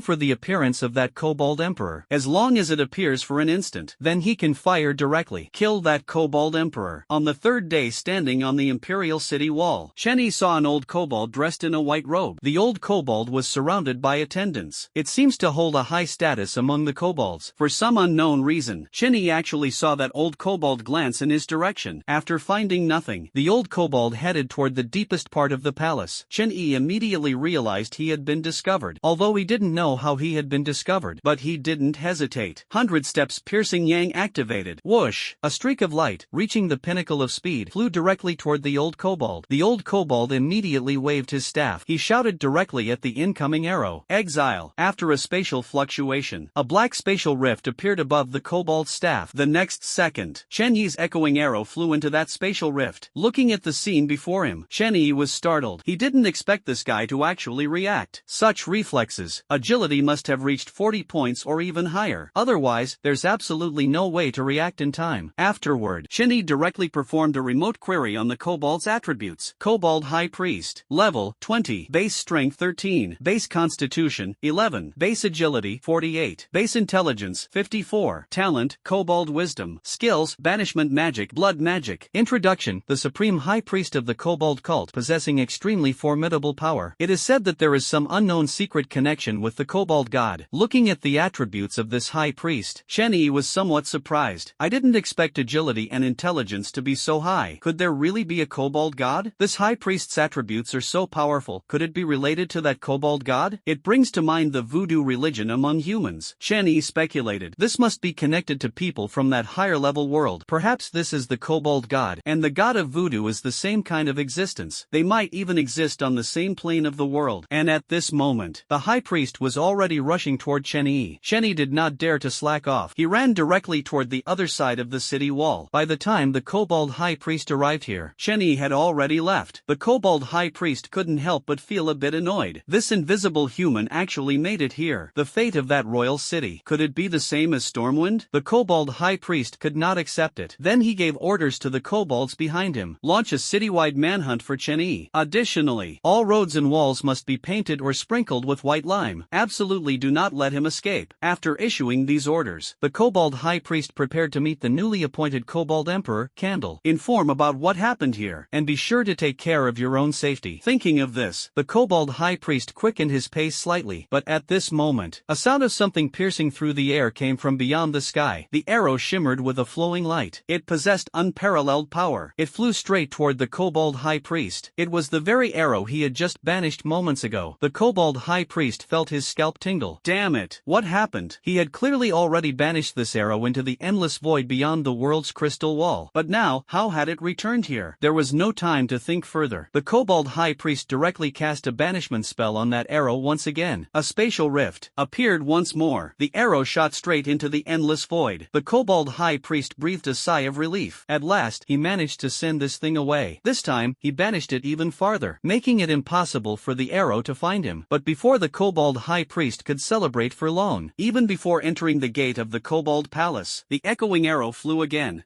Its power showed no sign of diminishing. In fact, with the amplification of gravitational acceleration, its might surpassed that of before. The kobold high priest shuddered with fear. Could it be that this arrow possesses the power of rules? It must hit him before it stops flying. If that's the case, that would be too terrifying. After all, no one else can master banishment magic like he does. If it were the candle hit by this arrow, then it would undoubtedly mean certain death. The old king must have also died under this arrow. This is the arrow of rules. Unless it is counteracted with the corresponding rule. Otherwise, it will never cease, entangling you for eternity. Thinking of this, the kobold high priest directly took out a blood-red crystal ball from the storage space. Great god of the kobolds, praise be to you. Your follower wishes to converse with you. The blood-red crystal ball immediately floated up toward the sky. The crystal ball continuously emitted a blood-red mist. The surrounding guards and attendants of the kobold high priest were corroded by the blood-colored mist. They then turned into a pile of bones. It seemed to have absorbed enough blood power. A blood-colored projection appeared in the sky at this moment. It was a dog's head outlined in blood, a gaze full of majesty, looking at all beings as if they were ants. Tianmu, what's going on? Summoning me so recklessly, do you have any idea how difficult it is to craft this blood crystal? At this moment, the dog-headed projection looked at the kobold high priest. Its gaze was filled with anger. It seemed as if the next second, it would reduce the kobold high priest to ashes. The kobold high priest trembled with fear. My lord, there is really no way out. I am locked onto by an arrow of rules, and even if I banish it to the void, it will still follow me. Unless it kills me, it will not stop. An arrow of rules? The kobold god was somewhat surprised. In such a low-level world, the existence of rule-based skills, how is that possible? It seemed that this matter had overturned the kobold god's understanding. And at this moment, the echo arrow was now flying toward the kobold high priest. Seeing this scene, the kobold was shocked. Goodness gracious, there really are rule-based skills. Afterward, the kobold spat out a mouthful of fresh blood directly at the echo arrow. This is a skill specifically designed to corrupt rules. At this moment, after being polluted by that mouthful of blood from the kobold god, fell straight down toward the ground. But after spitting out this mouthful of fresh blood, the kobold god clearly no longer had the strength to remain in this world. Under the gaze of the kobold high priest, the phantom of the dog's head in the sky slowly dissipated. At this moment, the high priest felt a sense of relief after narrowly escaping death. Fortunately, he had a blood crystal. Otherwise, he would have truly been hunted down to death by this arrow. arrow. Afterward, the high priest walked toward the inner hall of the royal palace. Now the security forces must be strengthened. Otherwise, when the time comes, you won't even know how you died. At this moment, Shen Yi lay prone on a section of the city wall, staring intently at the scene before him. Goodness gracious, the kobold had actually managed to summon the projection of a god, also mastered his own hitting the bullseye with every shot. Listen to that meaning. His own hitting the bullseye with every shot is considered a rule-based skill. It wouldn't exist in such a low-level world. Shen Yi felt that his luck was indeed quite good at the moment. If he hadn't gone to that lost temple, such a heaven-defying skill probably wouldn't have been his turn. Immediately after, Shen Yi retreated toward the outskirts of the city. The abilities of these kobolds are truly bizarre, and that kobold high priest could even sense me. Perhaps this guy has some special equipment that can see through my invisibility. The upcoming attempt to assassinate the emperor will be complex and perilous. It will be nothing like the simplicity of the previous operation in Shaman City. Shen Yi circled outside the city for a day and a night. At this moment, the kobolds mobilized throughout the entire city, marked all the buildings, including streets and city walls. Defend strictly and resolutely, not leaving Shen Yi any blind spots to enter. Shen Yi was also very helpless upon seeing this scene. It's probably impossible to get in now. Shen Yi opened the world store. I want to take a look. What items inside could help me get in without leaving any traces? The world store is full of dazzling goods. Because Shen Yi had elevated his permissions, there were more items than before, but they were also more expensive. Shen Yi didn't mind after seeing this. After all, you get what you pay for. If you want powerful items, you can't be afraid to spend points. Shen Yi browsed for about half an hour. A scroll appeared in front of him at this moment. Flame enchantment scroll, 300 points. Effect, can enchant an item with a flame effect, cannot be stacked with other effects. Not bad. It can be used to enchant the echo arrow. But seeing the points, Shen Yi suddenly felt a bit distressed. Goodness gracious, it actually required more than 300 points. The other scrolls were only between 10 and 50 points. Get this enchantment scroll. Directly jumped to 300 points. But even if it's expensive, it must be bought. Shen Yi then spent 300 points. Buy this flame enchantment scroll. Take out all the echo arrows and enchantment scrolls. Shen Yi recalled at this moment. This flame enchantment cannot be stacked with other effects. Could it be saying, will this flame enchantment remove the poisoning effect of the echo arrow? If that's the case, Shen Yi could only hope that the flame enchantment is stronger than the poisoning effect. Afterward, Shen Yi followed the method. Open the flame enchantment scroll, then wrap it around the echo arrow. Afterward, after a burst of dazzling flames, the flame scroll transformed into a small magic circle and was engraved into the echo arrow. The appearance of the echo arrow also underwent a significant transformation at this moment. From the originally pitch-black arrow shaft, it turned into a mix of red and black. Touching it, there was even a scorching heat. Afterward, Shen Yi retrieved the attributes of the echo arrow. Echoing arrow, fire. Physical damage, 10. Fire damage, 10. Enchantment, after the arrow is shot, there is a 50% chance of a fire explosion, with explosion damage being 10 times the base fire damage. When seeing the current attributes of the echoing arrow, Shen Yi exclaimed that he had hit the jackpot. Goodness gracious, this was much stronger than the enchanted arrows he had obtained before. Afterward, Shen Yi set his sights on the Kobold King's castle. Now, let this Kobold King city go first. Test the power of your echo arrow. Afterward, Shen Yi bent his bow and knocked an arrow. Find the right area. Released a rain of arrows like shooting stars into the sky. The arrows traced a perfect arc, landing precisely within the Kobold King's city. The echo arrow enchanted with flames. In the air, it resembled a meteor shower. As described in the poetry, the east wind at night scatters flowers across 1,000 trees and blows down stars like rain, accompanied by bursts of fiery explosions. Within the Kobold King's city, countless screams erupted. All the kobolds were stunned by this barrage of arrows, completely clueless. How on earth could they defend against this apocalyptic meteor-like rain of arrows? 10 seconds later, Shen Yi completed the arrow rain meteor launch. He immediately ran towards the east. It's no longer safe here. Shen Yi decided to continue releasing arrow rain meteor in another direction. The cooldown time for arrow rain meteor is 1 hour. What about now? All the time he had next was spent waiting for the cooldown of meteor shower of arrows. 24 hours. That means 24 meteor showers of arrows. Even if the emperor cannot be sniped, eliminating the kobold's living forces is also extremely important. With the hourly rain of arrows and meteors, the kobolds were practically driven mad, no matter where they hid. It seems that everyone will be affected. Moreover, this rain of arrows has no pattern at all, as if it was decided on a whim, making the kobolds wail in distress. Furthermore, the houses in the city are all on fire at this moment. The raging fire was left unattended. Houses were continuously affected and the fire spread. The kobolds who lost their homes cried out in pain on the ground. Lost their homes, then lost lost his identity in the city. At the same time, inside the Kobold Royal Palace, the newly appointed Emperor Candle was currently convening a meeting with the Kobold ministers. Candle looked at the silent expressions of the Kobold ministers around him, couldn't help but feel a surge of anger. Can anyone come up with a way to completely get rid of that guy for me? The Candle felt like it was about to go crazy. Damn humans. The damage was so outrageous, and it couldn't be caught. It's practically a ghost. The high priest beside him remained silent. He definitely did not want to be struck by the arrow of rules again. Now that the blood crystal, his only means of contacting the Kobold god, had been used, asking the Kobold god for help had become an impossible task. As a result, he was particularly silent now. That human, like a ghost, like a phantom. Even if millions of kobolds were dispatched, they wouldn't be able to catch them. The Candle looked at the surrounding silence, growing even more furious, then looked at the high priest. High priest, say something. How can we completely deal with this human? The high priest saw the Candle pointing at him. Continuing to remain silent now was not a solution either. The high priest then shook his head. No, I don't know. In the current situation, I think the best course of action is to stay put. Endure everything and wait for the arrival of the racial war. As long as that human is chosen, then there's a chance to kill him on the racial battlefield. After all, the racial battlefield is small and not as vast as the main world. Upon hearing this, the Candle gave a bitter smile. On the other hand, does that mean he could also wipe us all out on the battlefield? Looking at the Emperor in this state, the high priest shook his head. After all, he had just ascended to the throne and completely lacked the composure of the old Emperor. Afterward, the high priest leaned closer to the Candle, started speaking in a low voice. The only way now is to use the power of the entire nation to forge the blood crystal. Only by communicating with the Kobold god can we possibly capture that human. And the materials for forging the blood crystal are the blood of all the royals. Of course, Your Majesty, you don't have to participate, but all other royals, including your sons and daughters, must die. After hearing the method, the Candle's gaze instantly revealed a look of fear. Even its body couldn't help but tremble. It looked toward the high priest. The Candle couldn't help but ask, do we really have to do this? The high priest nodded. The royal family are descendants of the Kobold god. Only royal blood possesses such great power. In this way, we can preserve the Kobold race. Refine the blood crystal. Refine the blood crystal. This thought kept circling in the mind of the Kobold Emperor. If it really comes to this, then I will truly become completely alone. No other family members will remain. Thinking of this, the Kobold Emperor hesitated in pain. I don't know how to make a decision about this matter. As for the two of them here, the other ministers didn't hear and had no idea what was going on with their emperor. Why did his expression suddenly become so pained? About 5 minutes later, a trace of determination and ruthlessness flashed in the Kobold Emperor's eyes. At worst, I'll regenerate myself. Alright, High Priest, I'll follow your lead. The High Priest nodded. This matter must be carried out in secret. Only the two of us know about it for now. Your Majesty, you may hold a family banquet tonight and all royal family members must attend. The Candle nodded at this moment. Well, that's all we can do. After saying this sentence, the Candle seemed to collapse onto the throne as if all its strength had been drained. At the same time, it muttered to itself, is this the price of being an emperor? Immediately after, an invitation was delivered to all Kobold royalty. The Kobold Emperor Candle is hosting a banquet tonight to entertain all the royals. It is the first banquet since ascending to the throne. The Kobold royals all attach great importance to this event. Never would have thought of it. This will be their last meal. Outside the Kobold King's city. At this moment, Chenny had already shot through the entire outskirts of the royal city. Because the attack range is limited, the inner city cannot be attacked for now, so Chenny temporarily stopped. He hadn't rested for 3 days and 4 nights. At this moment, he couldn't help but feel a trace of fatigue. He found a towering tree. Chenny sat on a tree branch, gazing into the distance at the Kobold King's city. By now, the great fire in the Kobold King's city had mostly burned out, and the kobolds were cleaning up the aftermath. It is already dusk. The sun has only a trace of afterglow, but the kobold's palace is already brightly lit at this time, looking from afar like a glowing giant beast. Through supervision, some kobolds dressed in luxurious gowns could be seen heading toward the palace. Chenny lay on a tree branch, watching the scene with great interest. These royals still have the mood to hold a banquet. Chenny found it somewhat incomprehensible. Afterward, Chenny raised the holy glory, knocking an echo arrow onto the bowstring. Whoosh! The arrow transformed into a shooting star, flying straight toward the palace. However, due to the great distance to the palace, which exceeded 10,000 meters, Chenyi's arrow only landed on a kobold's house. Boom! An explosion rang out. The house instantly erupted into roaring flames. The kobolds inside the house were immediately burned and ran out, their bodies ignited with various flames. Put down the bow. Chenny looked at everything in front of him with a smile. From the perspective of the kobolds, he was definitely a supervillain. At this moment, a blood-red magic circle appeared above the palace. Countless screams came from within within the palace. Seeing this, Chen Yi was a bit stunned. What happened? Did these kobolds start infighting? At this moment, Chen Yi saw the kobold high priest. At this moment, the kobold high priest was waving his staff to carve runes. This magic circle was created by him. All the royalty who entered the palace at this time, all were drawn into the magic circle in the sky. Their bodies were quickly torn apart by the magic circle, their blood extracted and continuously refined and concentrated. The blood-drained remains were discarded carelessly to the side like trash. Immediately after, a radiance surged. The magic circle began to contract. Finally, a dazzling crimson light appeared between heaven and earth. Through supervision, Chen Yi could see the center of that crimson light. It is the blood-red crystal previously used by the kobold high priest. It can be used to summon the projection of the kobold god. Moreover, this blood-red crystal is clearly larger and purer. Its effects must also be even more formidable. Chen Yi suddenly thought of something. It turns out this blood-colored crystal was forged using the blood of these kobolds, and it wasn't just ordinary blood. It was the blood of the kobold royal family. These kobold royals were able to inherit their golden canine bodies for generations even before crossing over. It must be that an extraordinary figure appeared among their ancestors. Only in this way could the inherited talent be so formidable. It seems this blood-colored crystal collects the ancestral power in their blood. Could it be this kobold royalty? Is the ancestor the god of these kobolds? Chen Yi began to make wild guesses. However, he could feel that he seemed to have guessed the truth. Inside the kobold palace, the kobold emperor looked at all the deceased members of his royal family before him. His head suddenly throbbed with intense pain. Just like that, all the kobolds related to him by blood were dead. Not a single one was left. At this moment, the kobold high priest walked over, holding a blood-red crystal. Your Majesty, it is now complete. This crystal can summon a projection of 1/10,000th of the power of the kobold god. I believe it will definitely be enough to find and kill that boy. In this way, the blood of the royal family will not have been shed in vain. Hearing the words of the kobold high priest, the kobold emperor nodded. Alright, high priest, I'll leave everything to you from here on. I'm feeling a bit tired. After saying that, the kobold emperor then headed toward the inner hall. The figure appeared somewhat lonely. The kobold high priest also noticed this phenomenon, but he didn't pay it any mind, because in his view, the king is destined to be lonely. If one cannot bear the loneliness that comes with this position, then they are unworthy of being the kobold emperor. Thinking of this, the kobold high priest couldn't help but miss the old emperor a little. If it were the old emperor here, then, with his personality, not to mention all the royal family, he would even be willing to sacrifice his own life, so ruthless to both others and oneself. The kobold high priest raised the blood-red crystal at this moment. He began summoning the projection of the kobold god. Chen Yi suddenly felt a sense of impending danger. He firmly believes in this feeling. Afterward, Chen Yi ran straight into the distance. No matter what, leaving here first is the wisest choice. At the same time, a projection of the kobold god, even more powerful than before, was summoned. Upon seeing the ground littered with corpses, the kobold god's gaze turned cold. Did you refine my descendants? The kobold high priest hurriedly knelt on the ground. Great god of the kobolds, we truly had no other choice. We kobolds are now facing an unsolvable problem, which is why we did this. And the only purpose of summoning your descent is to ask for your help in slaying a human. The kobold god was somewhat surprised. Upon hearing this, what kind of human could it be that even so many kobolds couldn't deal with? The kobold high priest began to describe Chen Yi's abilities. At this moment, great kobold god, that human possesses the ability to become invisible and can shoot arrows resembling light. Previously, it only came with light attributes, blinding effects, and light flame explosions, but recently it has turned into an extremely intense flame explosion with tremendous power. My lord, you can see for yourself what our kobold royal city has been reduced to. The projection of the kobold god looked around. It found that many places had been destroyed beyond recognition. The kobold god couldn't help but feel a bit angry in his heart. Seeing this scene, such a tiny human dares to bully my tribe like this. He must be given a fitting punishment. The kobold god transformed into a crimson streak of light and surged directly into the body of the kobold high priest. After saying that, the kobold high priest howled in pain. He couldn't withstand this force. But in the next second, a power capable of repairing everything surged from within his body. The kobold high priest was rapidly regaining his youth. After 1 minute, the robust and powerful kobold high priest marveled at everything he was experiencing. My lord, I feel as if I have regained my youth. Nothing can stand in my way. The voice of the kobold god echoed from the depths of the kobold high priest's mind. At this moment, now that I have helped you regain your youth, you can also wield a portion of my power. Go and search. Once you find that human, I will personally obliterate them. Yes, great kobold god. The kobold high priest was overjoyed. At this moment, he felt like he was no longer the same person he used to be. It was as if everything in the world was under his control. The Kobold High Priest knew this is just an illusion caused by the temporary surge in one's own strength. The Kobold High Priest floated directly into the air. Afterward, he flew straight toward the outskirts of the city. At this moment, in his field of vision, every place Chen Yi had ever been left a faint trace of his presence. This was an ability only gods could possess. The Kobold High Priest arrived at the large tree where Chen Yi had previously rested. Finally, at this moment, the trace of his presence was most distinct here, but Chen Yi's figure was nowhere to be seen here. Now Chen Yi had already escaped. It's obvious. The Kobold High Priest chased in the direction where Chen Yi had fled. Afterward, now, with the added power of the Kobold God, his speed has reached an incredible level. He can fly at least 300 kilometers per hour. Trying to catch up with that guy, it won't take long at all. Chen Yi, who was on Bai Lang's body, felt an increasing sense of crisis at this moment. At this moment, this sense of crisis was like an impending catastrophe. A voice came from high above. At this moment, trying to run? It's not that easy. A blood-red light sphere fell straight from the sky and exploded directly in front of Chen Yi and the White Wolf. Afterward, accompanied by that powerful light and shockwave, Chen Yi and the White Wolf were both sent flying backward. The Kobold High Priest also landed on the ground. At the same time, at this moment, Chen Yi looked at the young Kobold High Priest and the panel appeared in front of him. Kobold High Priest, Pseudo-God level boss. Base strength 167. Level 20. Base constitution 189. Base agility 200. Base intelligence 200. Talents, dog-headed wisdom, divine incarnation, temporary. Incarnation of God, SS. At this moment, you are the incarnation of God. Gain 1/10,000th of God's power. Skills, banishment magic, blood magic, divine arts. Divine arts, you have mastered all the divine arts learned by the gods. Description, a Kobold High Priest possessed by the projection of the Kobold God, temporarily regaining youth and wielding unparalleled divine power. Looking at the scene before him, the projection of the Kobold God had actually possessed his body. Chen Yi was incredibly surprised. Then how could he fight? The Kobold High Priest looked at the spot where Chen Yi was standing and burst into wild laughter. At this moment, even if you can turn invisible, so what? With the vision of the gods, I won't be deceived by your invisibility at all. Chen Yi's heart sank at the sight. This was a pseudo-god level boss. If even invisibility is ineffective, then there would be no chance of victory. Now the only hope is solely pinned on the resurrection of one's own remains. The Kobold High Priest directly raised the staff in his hand. At this moment, you humans have harmed us so terribly, there's no way we're letting you die so easily today. A whip formed from condensed blood energy lashed directly toward Chen Yi. After saying that, the speed was too fast. Chen Yi had no way to dodge at all. Directly swept into the sky by the long whip of blood energy. The long whip of blood energy seemed to contain some strange power. It forced Chen Yi out of his stealth state. The Kobold High Priest's eyes gleamed with ferocity. Looking at Chen Yi, another blood-red whip appeared. It lashed directly at Chen Yi. At this moment, Chen Yi was in extreme pain. This blood-red whip seemed to have the effect of intensifying the sensation of pain. Originally, it was just a minor wound. At this moment, it became exceptionally painful. Again and again, there were hardly any uninjured spots left on Chen Yi's skin. Just as Chen Yi felt he was about to pass out, a voice emerged from within the body of the Kobold High Priest. Alright, I want to study the principle behind how this human extracted talent from the system. A phantom figure floated out from within the body of the Kobold High Priest at this moment. At this moment, and the Kobold High Priest instantly deflated like a punctured balloon, aging rapidly at an incredible speed. Feeling the power within his body dissipate, a trace of disappointment flashed in the Kobold High Priest's eyes. That kind of power was simply too addictive. There is simply no way to quit. Lost this kind of power. The Kobold High Priest only felt that he had become very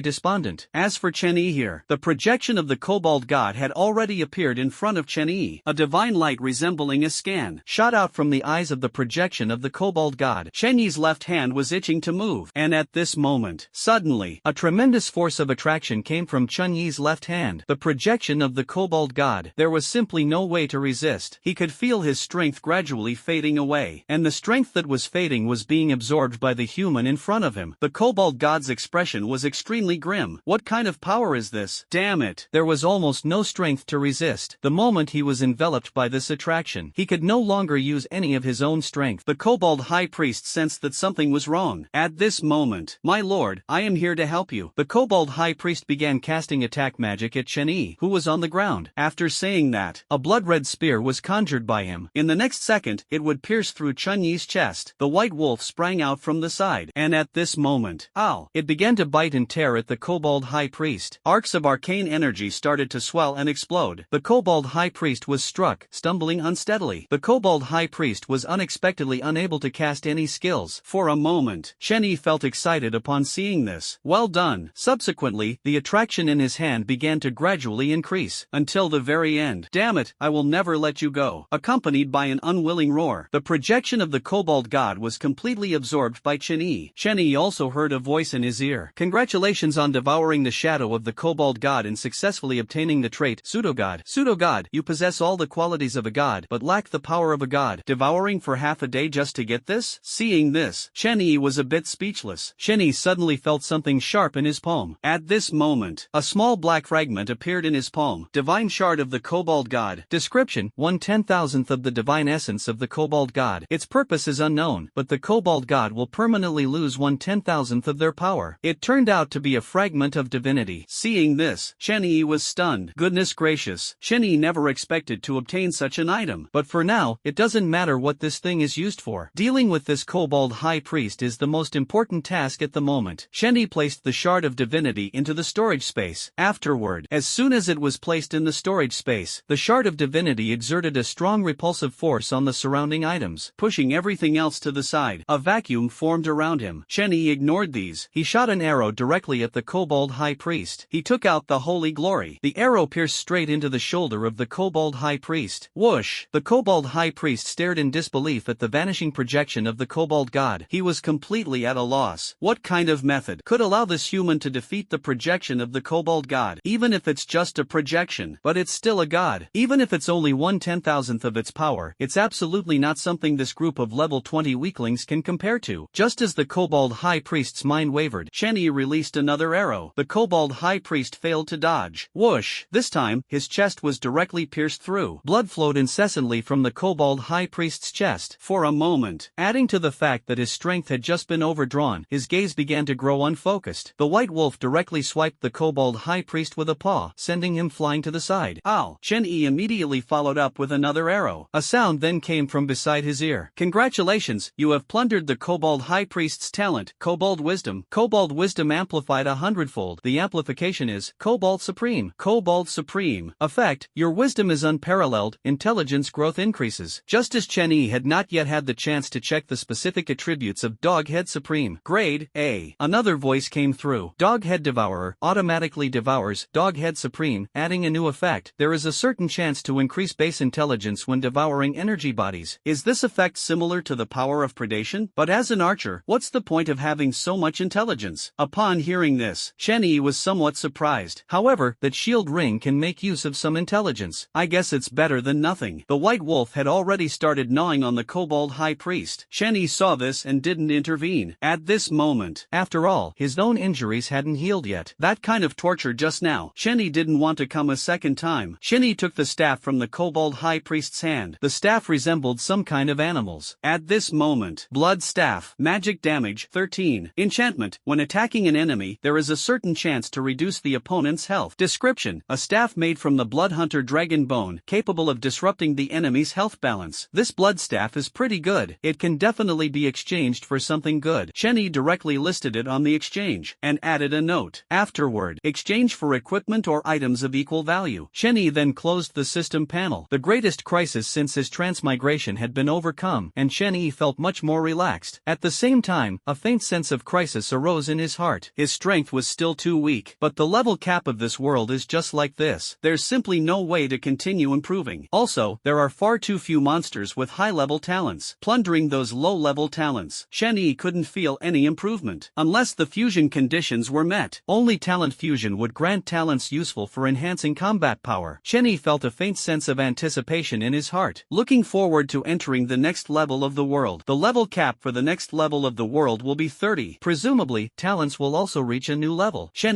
under the effect of Wild Blessing. The various wounds on the body have already scabbed over. At this moment, looking at this situation, in just a few days, the injuries will be completely healed. Shen looked at the White Wolf. Let's go back and teach these kobolds a good lesson this time. Afterward, White Wolf understood Chun Yi's words. Then it jumped up excitedly. After that, it carried Chen and started heading back. The new emperor sat quietly on the throne alone at this moment. The faces and smiles of his brothers, sisters, and children from the past seemed as if they were just yesterday. At this moment, Kobold Palace. The price of being an emperor. For him, a bit too big. big. He truly became a solitary figure. A sudden surge of strength arose in his heart. At this moment, he summoned the maid by his side. Thinking of this, call all my concubines here. Chen Yi at this moment had already arrived at the palace walls. Yes, and in front of him, it is the bedchamber where the Kobold Emperor resides. Enter stealth mode. At this moment, all the Kobold royalty have already been sacrificed. Various rumors have spread throughout the entire Kobold palace. Chen Yi waited quietly like this. No one seriously patrolled or kept watch at night anymore. The Kobold High Priest was gone. Now Chen Yi wasn't worried at all about being discovered. It continued until noon the next day. The Kobold Emperor yawned and held his waist, walking toward the Great Hall with a weary expression. It was quite obvious he was utterly exhausted yesterday because the royal family had all perished. The attendants around were all tense, afraid that their emperor might kill someone at the slightest disagreement. Chen Yi had already raised the holy glory in his hand. 100 steps, a perfect shot. At this moment, a beam of light shot out directly. Whoosh! Amid the horrified gazes of everyone, this Kobold Emperor, who had just ascended the throne a few days ago, died in the harem under the watchful eyes of all. And after Chen Yi killed this Kobold Emperor, a notice was announced. Human Chen Yi has successfully slain the Kobold Emperor Candle. The title, Kobold Slayer, has been upgraded to Kobold Nemesis. It has been detected that the royal bloodline of the Kobold race has been completely eradicated, reducing all Kobold base attributes by 50%. After 10 announcements, the announcement that rang out 10 times in a row left both the humans and the Kobolds stunned. What followed was the humans' ecstasy and the Kobolds' dejection. At this moment in the World Channel, news about Chen Yi has gone viral. Wow, is Chen Yi such a badass? Single-handedly wiping out the Kobold royal bloodline. I don't know how many members the Kobold royal family had, but as royalty, there must have been quite a few. Yet Chen Yi managed to kill every single one of them. It's simply unimaginable. That's right, and all the other Kobolds' basic attributes have been reduced by 50%. How are they even supposed to play now? Before, when we saw Kobolds, we'd avoid them. Now, when we see Kobolds, we chase after them. A 50% reduction in basic attributes. I feel like the Kobold's strength has dropped too drastically. A 50% reduction in basic attributes isn't as simple as just a 50% drop in strength. It's a direct reduction of 80% or even more. Before, it took 3 of us to defeat 1 Kobold, but now 1 person can take on 3 Kobolds. You're right, the first 10 points in basic attributes didn't improve our strength much, but after 10 points, I can feel the strength increase with every single point. Brothers, anyone up for killing Kobolds together? Team up, team up. These Kobolds are nothing to be afraid of anymore. The world was filled with many shouts of killing. Those Kobolds were completely dumbfounded for a moment, especially those not in the royal city. At this moment, the Kobolds who had no idea what was happening. One by one, they stared at each other wide-eyed. What's going on? All the royal bloodline is completely dead? Does it have to be this ridiculous? Especially feeling the disappearance of their own strength, all the Kobolds panicked. The previous advantages in levels and attributes over humans had completely vanished at this moment. The Kobolds were filled with fear. They had already envisioned their future fate. That is the extermination of the race by humans. Then the humans defeated the world boss and left this world that was on the brink of destruction. Therefore, what surprised the humans was, the Kobold, having lost 50% of its basic attributes, began to counterattack even more frantically. Although its strength was far inferior to before, its morale, however, had increased several times over. But this morale is only effective when the gap in strength between the two sides is small. The gap in strength between the two sides is so large now, morale can only play a very small role. At this moment, Chen Yi, his private messages are almost completely flooded. Chen Yi set it so that only friends could send private messages, making the private chat messages less overwhelming. Lu Tianming, Chen Yi, you really are the most awesome. Your talent is definitely not just as simple as an A-level. I hope we will always be friends in the future. Finally, Chen Yi, of course, after all, we already knew each other in the previous world. Lu Xiaobei, Chen Yi, amazing. I can't compare to you. You're probably an SSS level talent. Your future achievements will definitely far surpass mine. Chen Yi, ha, not at all. You're being modest. I've seen those screenshots of yours before, and with that level of attack, I can't even come close. Lu Tsongyun, boss, I never would have thought that after you left, you'd go on to accomplish such an earth-shattering feat. Please accept my admiration. I wonder when I might have the chance to treat you to a meal. Chen Yi, no need for a meal. Right now, the Kobold King's city is leaderless, making it the perfect time for a large-scale attack. Lu Tsongyun, thank you for the reminder, boss. I'll contact the other guilds right away to launch an attack on the Kobold King's city. Shinmu, I didn't expect that you've already come so far. Chen Yi, of course, I haven't stopped, and you can't stop either. Lang Chi, it's been so long since we last met, and now your legends are everywhere in the martial world. I totally didn't expect you to be the big shot. Ha, if you have time, come visit the Land of Elements. There are many incredibly beautiful elemental creatures here. Chen Yi looked at the private message, started replying one by one. When he saw Lang Chi's message, his heart couldn't help but stir. Land of elements. Are there many elemental creatures inside? If that's the case, wouldn't my own god-devouring dog head be useful? Moreover, the talents of these elemental creatures are quite impressive. It's also just right to plunder the talents of these elemental creatures. Therefore, Chen Yi and Lang Chi deliberately chatted a bit more. How is it now? Is everything going smoothly? As soon as Chen Yi's message was sent, Lang Chi replied right away. Everything is fine. After all, I am a knight with an A-level talent, which makes me popular wherever I go. Now I've joined the Scattered Hall. The guild leader is a shield warrior with S-level talent named Mingjio. Besides me, the guild has 3 A-level talents and 19 B-level talents. Nowadays, most high-level talents have gone to the former Chang'an. It's tough for our small guild to survive. Chen Yi saw this, then replied, not at all, small guilds have their own advantages. I'm about to head to the Land of Elements next. I want to see what the elemental creatures there look like. When he saw that Chen Yi was coming to the Land of Elements, Lang Chi immediately became excited. Then he replied to Chen Yi's message. Alright, you're welcome to come anytime. I just don't know if your place is close to the Land of Elements. Most of the world map has been lit up now, so you can definitely take a look. Chen Yi opened the world map. He discovered, alright, afterward, except for some remote and rugged areas that have not been illuminated, more than 80% of the map has been illuminated. The place where he is now located is called Pingue Plain. It is about 2,000 kilometers away from the Land of Elements. At the speed and stamina of the White Wolf, it should take about a day and a night to get there, excluding some time for fighting monsters and resting. All in all, it won't take more than 2 days. Chen Yi replied, alright, I'll set off now. If there are any delays on the way, I should arrive the day after tomorrow. Afterward. Okay,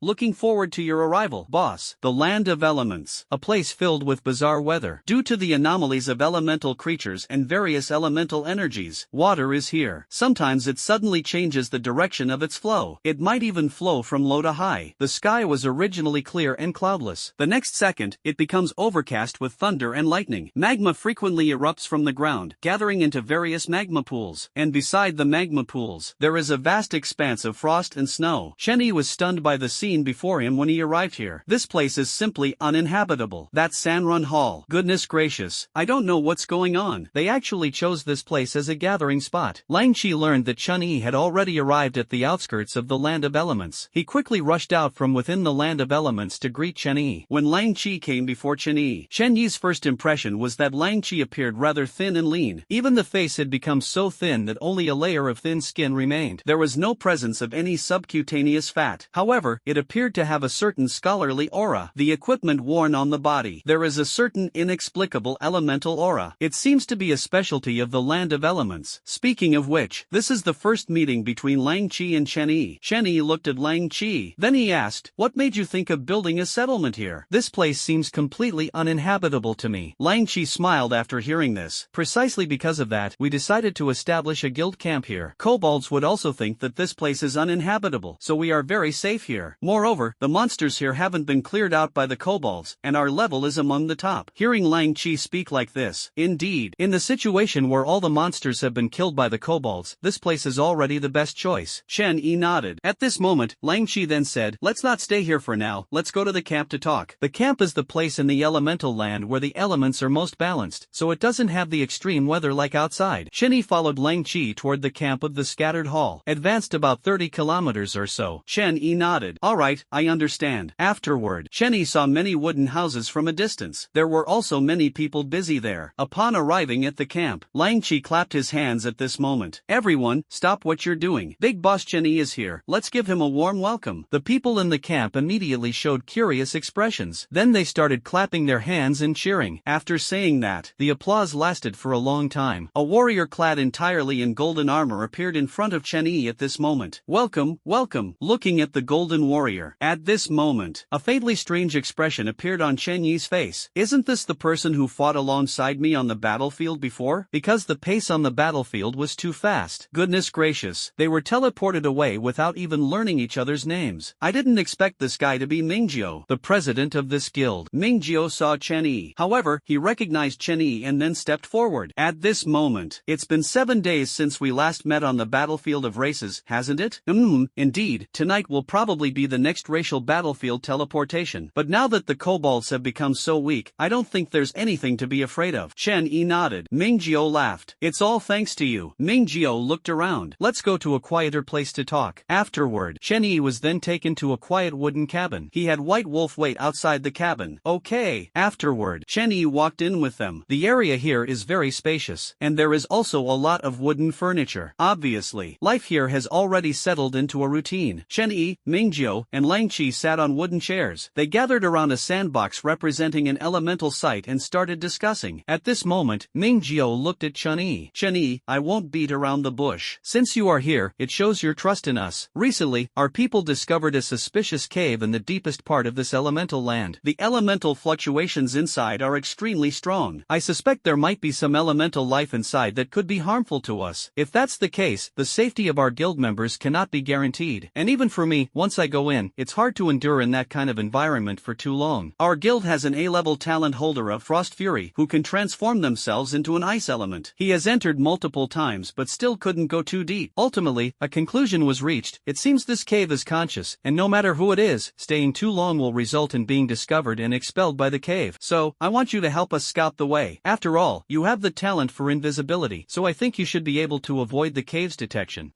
If invisibility works, I'll give it a try. Upon hearing this, Chen Yi nodded. Mingjio nodded excitedly. Alright, we can definitely do it. Chen Yi glanced at the time. It was already 5 in the afternoon. At midnight, it will be the time for the next racial war to begin. If I get teleported, then there will be no way to investigate that cave. Afterward, Chen Yi looked at Mingjio and Lang Qi and said, let's wait until after midnight. If I haven't been teleported, then everything will be fine. If you get teleported away, then come back after the racial war is over. Mingjio and Lang Qi both nodded. Mingjio then said, it's already mealtime now. Let's eat first. Upon hearing this, with that said, Lang Qi suddenly became a little excited. Boss bought a lot of seasonings from the racial store, like cumin, 13-spice chili powder, and so on. Here, you can enjoy authentic barbecue. Hearing this, I didn't expect the racial store to sell such things. It seems I hadn't observed carefully before. Chen Yi was somewhat surprised. If there are various seasonings, I won't have to eat raw roasted food in the future. Although he has now stored a large amount of emerald honey. But the craving for delicious food. Occasionally, you still need to indulge a little. Chen Yi joined Mingjio and the others for a meal. In the evening, afterward, the guild members gathered around a bonfire. There are also various song and dance performances to watch. These beauties had already studied song and dance professionally before time traveling. Using it to add a bit of fun to life is a very good choice. During this time, many beauties also cast flirtatious glances at Chen Yi. Nowadays. But Chen Yi didn't feel much. He already viewed women very lightly. Constantly becoming stronger was his greatest pursuit now. As for women, now,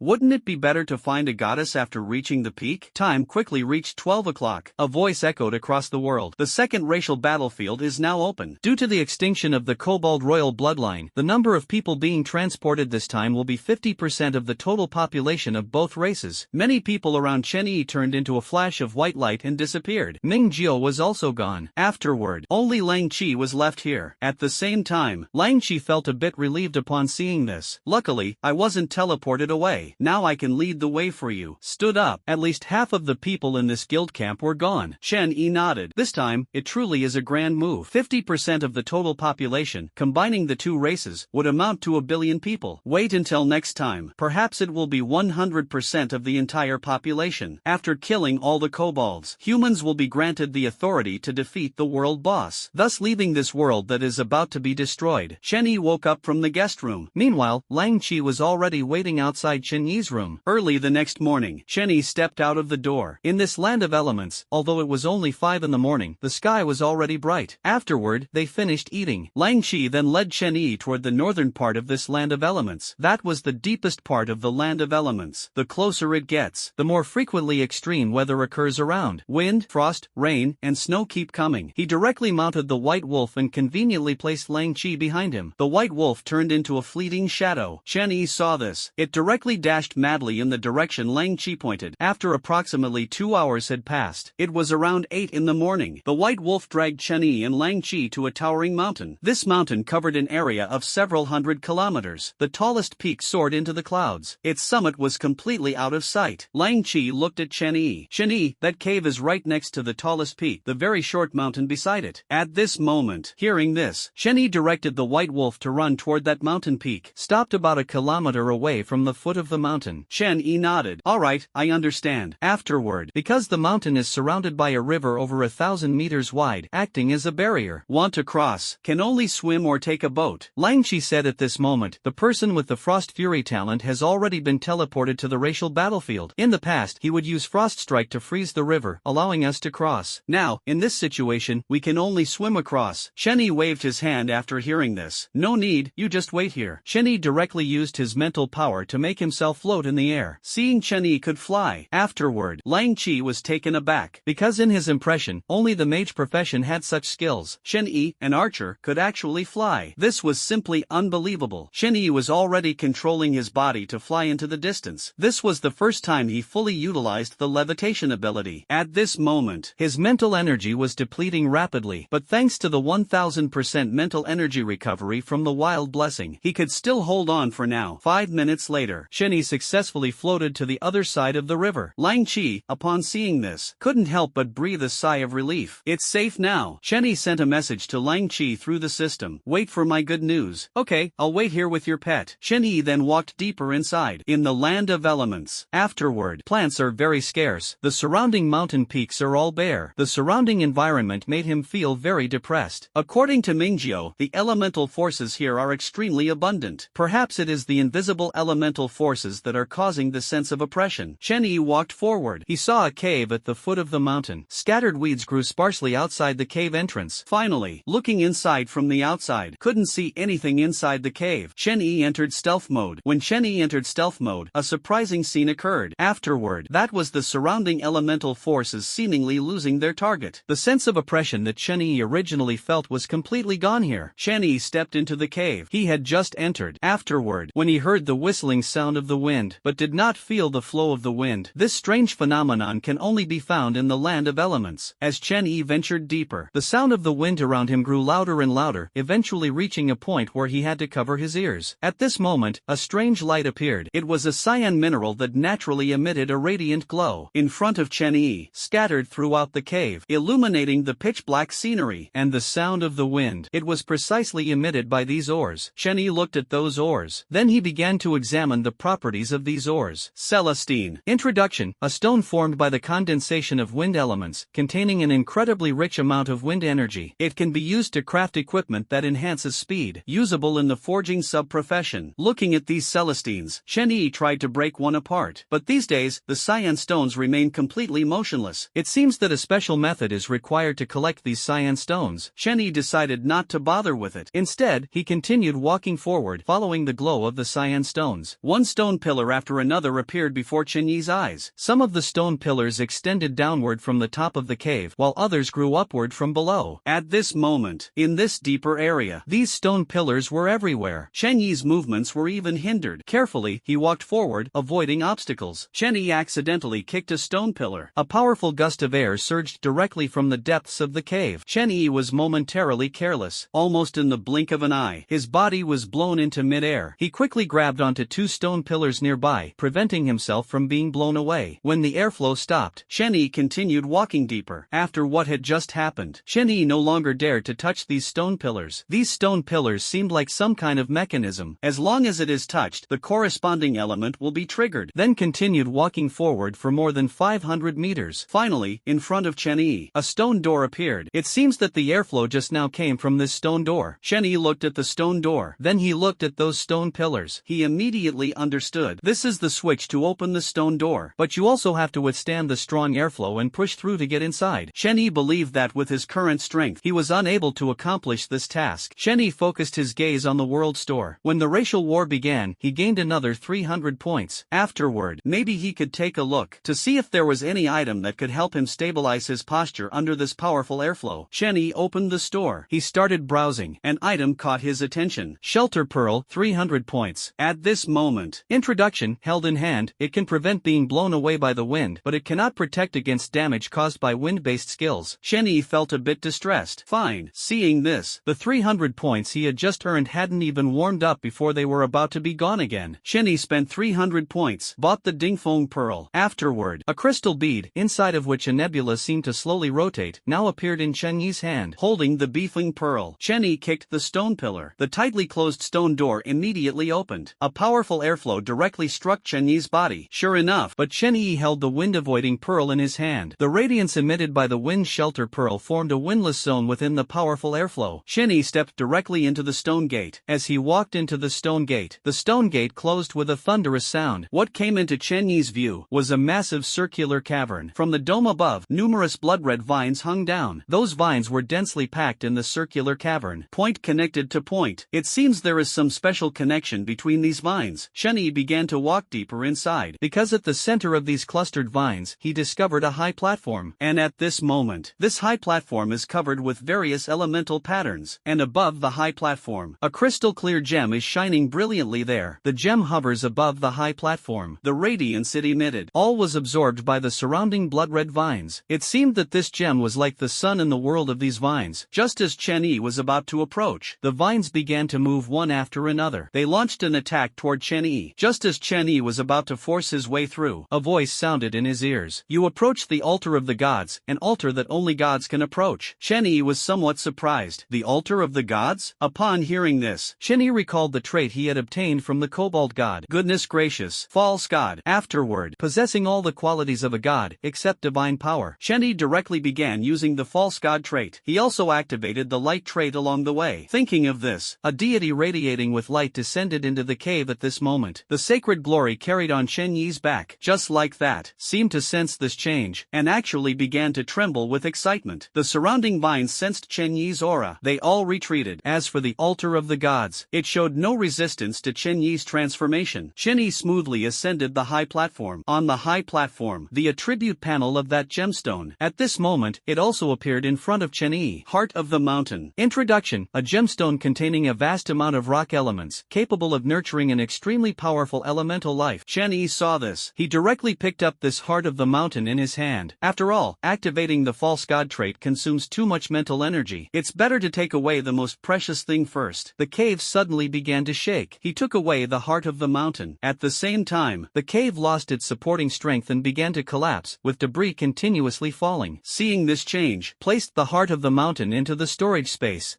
Chen Yi hurriedly ran back along the original path. The stone door of the cave had already opened by this time. Chen Yi's return journey went very smoothly. When he ran out of the cave, the entire small mountain began to collapse. Chen Yi activated the floating ability. He flew toward the other side. When Chen Yi reached the other side, the entire mountain peak collapsed just in time. Lost the support of the mountain's heart. This peak was left with only an empty shell. Collapse was inevitable. At this moment, Lang Qi and the White Wolf also ran over. Lang Qi stared at the collapsed mountain peak, too shocked to speak. After a long while, he finally said, "How did this mountain peak collapse?" Chen Yi smiled. "I defeated an elemental life form inside. When the elemental life form died, it collapsed." Lang Qi nodded, accepted this fact. Hearing Chen Yi say this, "Wow, you're really something. I can feel that the elemental life form must have been very powerful." Chen Yi smiled. "Of course, if I didn't happen to have an item to counter it, I might not even be able to get out right now." Lang Qi was just about to say something else. An announcement resounded across the entire world. The world boss failed to be nurtured. The world boss failed to be nurtured. After the end of the third racial war, a random monster will be amplified to become the world boss. The announcement was broadcast 3 times. Wow, the world boss actually failed to be nurtured. A random monster will be amplified. Does that mean the mana WIRM I fought yesterday could possibly become the world boss? Yeah, for us, the failure of the world boss's nurturing doesn't mean much, but for that one monster that could become the world boss, it's truly a miracle of life. Anyway, a fight is a fight. Could an amplified world boss really be stronger? That's something we can't verify. After all, you can't compare 2 world bosses side by side, can you? That's true. They're both world bosses. Could there really be a difference in strength? I think the amplified world boss definitely isn't as strong as a naturally nurtured world boss. After all, one gains power directly, while the other grows gradually. Why think so much? There are so many high-level talent holders, and with my F-level talent, I probably can't even get close to the world boss's body. You're right, if the sky falls, there's always someone taller to hold it up. Didn't you notice after the third race war? By the time the third race war comes, everyone will probably have to join in. What are you afraid of? Just go for it. Chen Yi is here. When hearing this announcement, Lang Qi was so shocked that he couldn't speak. Even the way he looked at Chen Yi changed. The world boss incubation failed. Could it be that the elemental life form you just killed was the world boss? Chen Yi was also quite confused. The heart of the mountain. It turned out to be an item used for the world boss incubation. No wonder that is the altar of the gods. Other than gods, no other creatures can approach. But who would have known that Chun-Yi had acquired the traits of a false god? Amidst a series of coincidences, Chun-Yi directly disrupted the gestation of the world boss. And that heart of the mountain. It is probably an extraordinary item. Afterward, Chun-Yi shook his head at Lang Chi. I don't know, but that elemental creature is indeed a bit weak for me at this stage. Lang Chi nodded. Perhaps that world boss is still in its juvenile state. Hearing Chun-Yi say this, if it's in its juvenile state, its strength is definitely not as formidable as when it's an adult.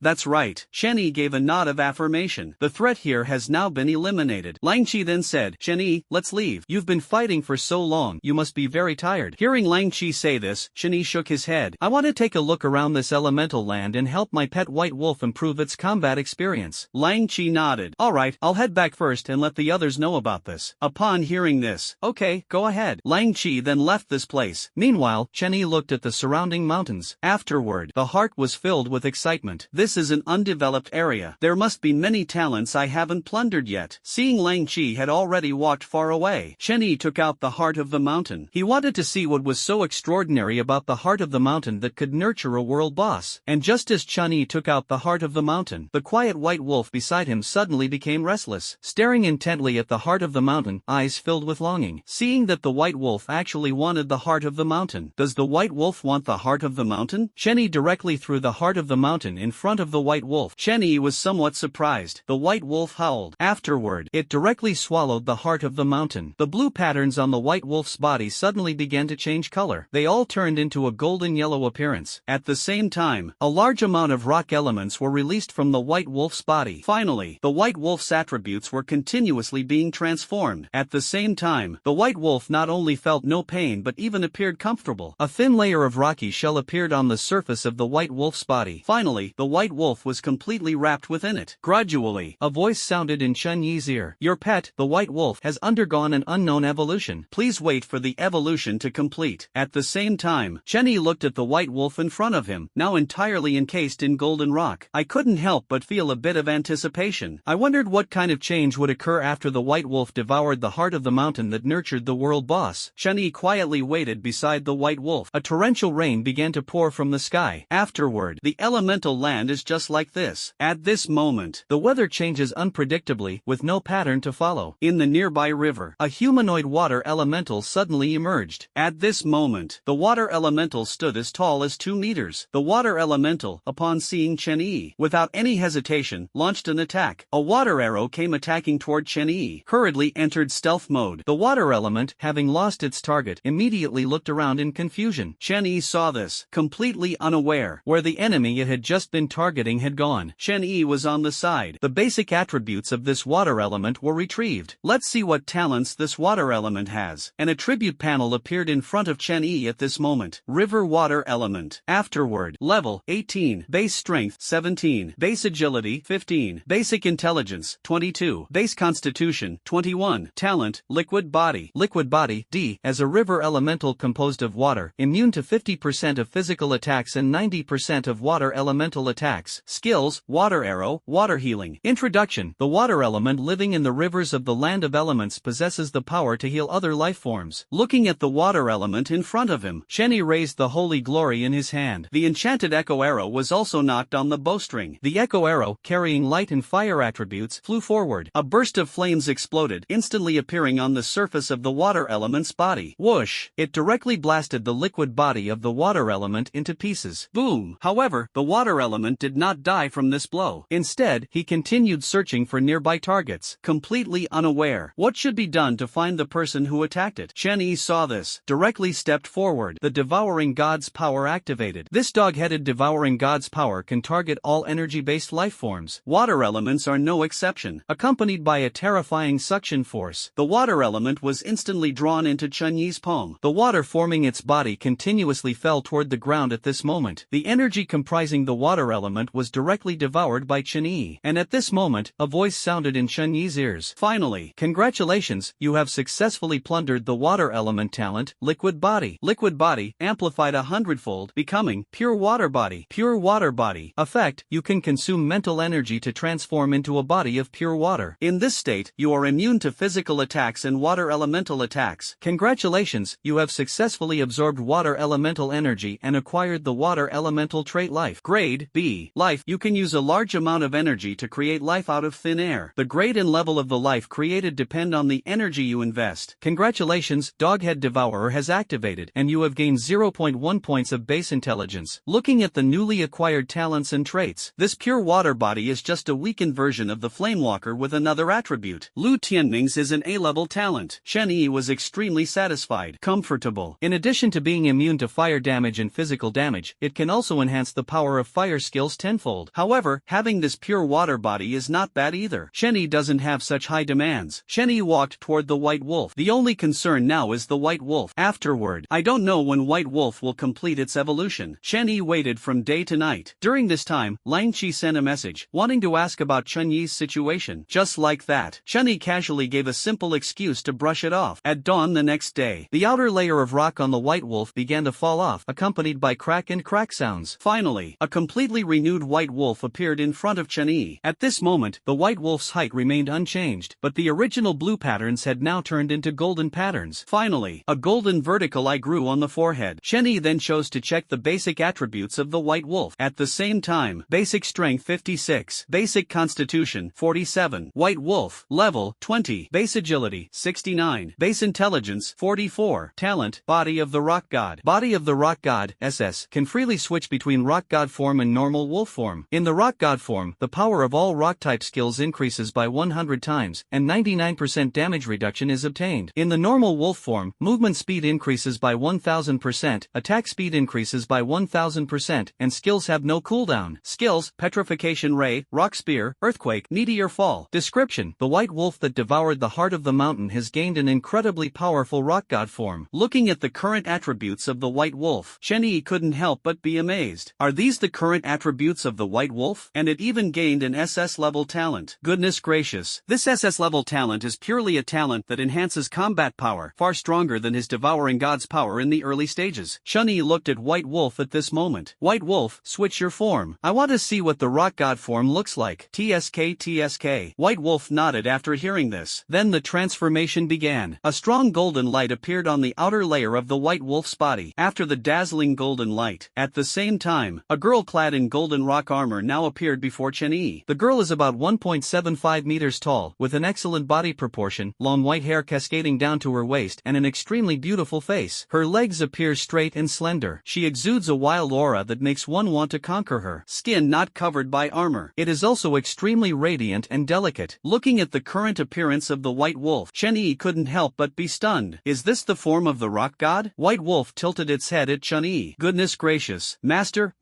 what's wrong with you? Seeing that White Wolf could actually speak. This mountain heart is just too incredible. Directly turned their pet into a human form. Chen Yi was somewhat surprised. Can you talk now? The White Wolf immediately stepped forward and hugged Chen Yi. Chen Yi nodded. Yes, master, I can talk now. When I couldn't speak before, I was so anxious I could have died. Seeing the White Wolf like this, Chen Yi did not refuse either, except for the rocky armor being a bit uncomfortable. The other parts were quite comfortable. Turn back now, I still need to find other elemental beings, and I need you to carry me. Yes, master. The White Wolf transformed back. Seeing the White Wolf transform back, afterward, Chen Yi directly rode on the back of the White Wolf. Run slower. The most important thing now is to find different elemental creatures. The White Wolf let out a cry. It immediately started running forward. Oh whoa! And he is trying hard to restrain himself from running too fast. Now his speed, after the enhancement of the Geo Archon's body, has already reached 1,390 kilometers per hour. It has already surpassed the speed of sound. If it runs at full strength, without the enhancement of a strong physique, the rider could easily die on the spot. Right after the White Wolf had run about 30,000 meters, Chen Yi directly had it stop at a mountain peak, because he saw a different kind of scene here. Faint flames flickered within the mountain peak, and as the mountain wind blew, it carried a hint of sulfur. He speculated, there must be a magma pool inside. That means there is a high possibility of the presence of fire elements here. The White Wolf ran directly across the river. Since that's the case, at its current speed, afterward, there's no need to worry about falling into the water. When reaching the mountain peak, Chen Yi jumped down from the White Wolf, and what came into his view? It is a vast magma pool. Above the magma pool, many flame elements are floating, rampaging everywhere there. Blazing flame element. Level 18. Base strength 23. Base constitution 24. Base intelligence 10. Talent flame body. Flame body D. A spirit composed entirely of flames,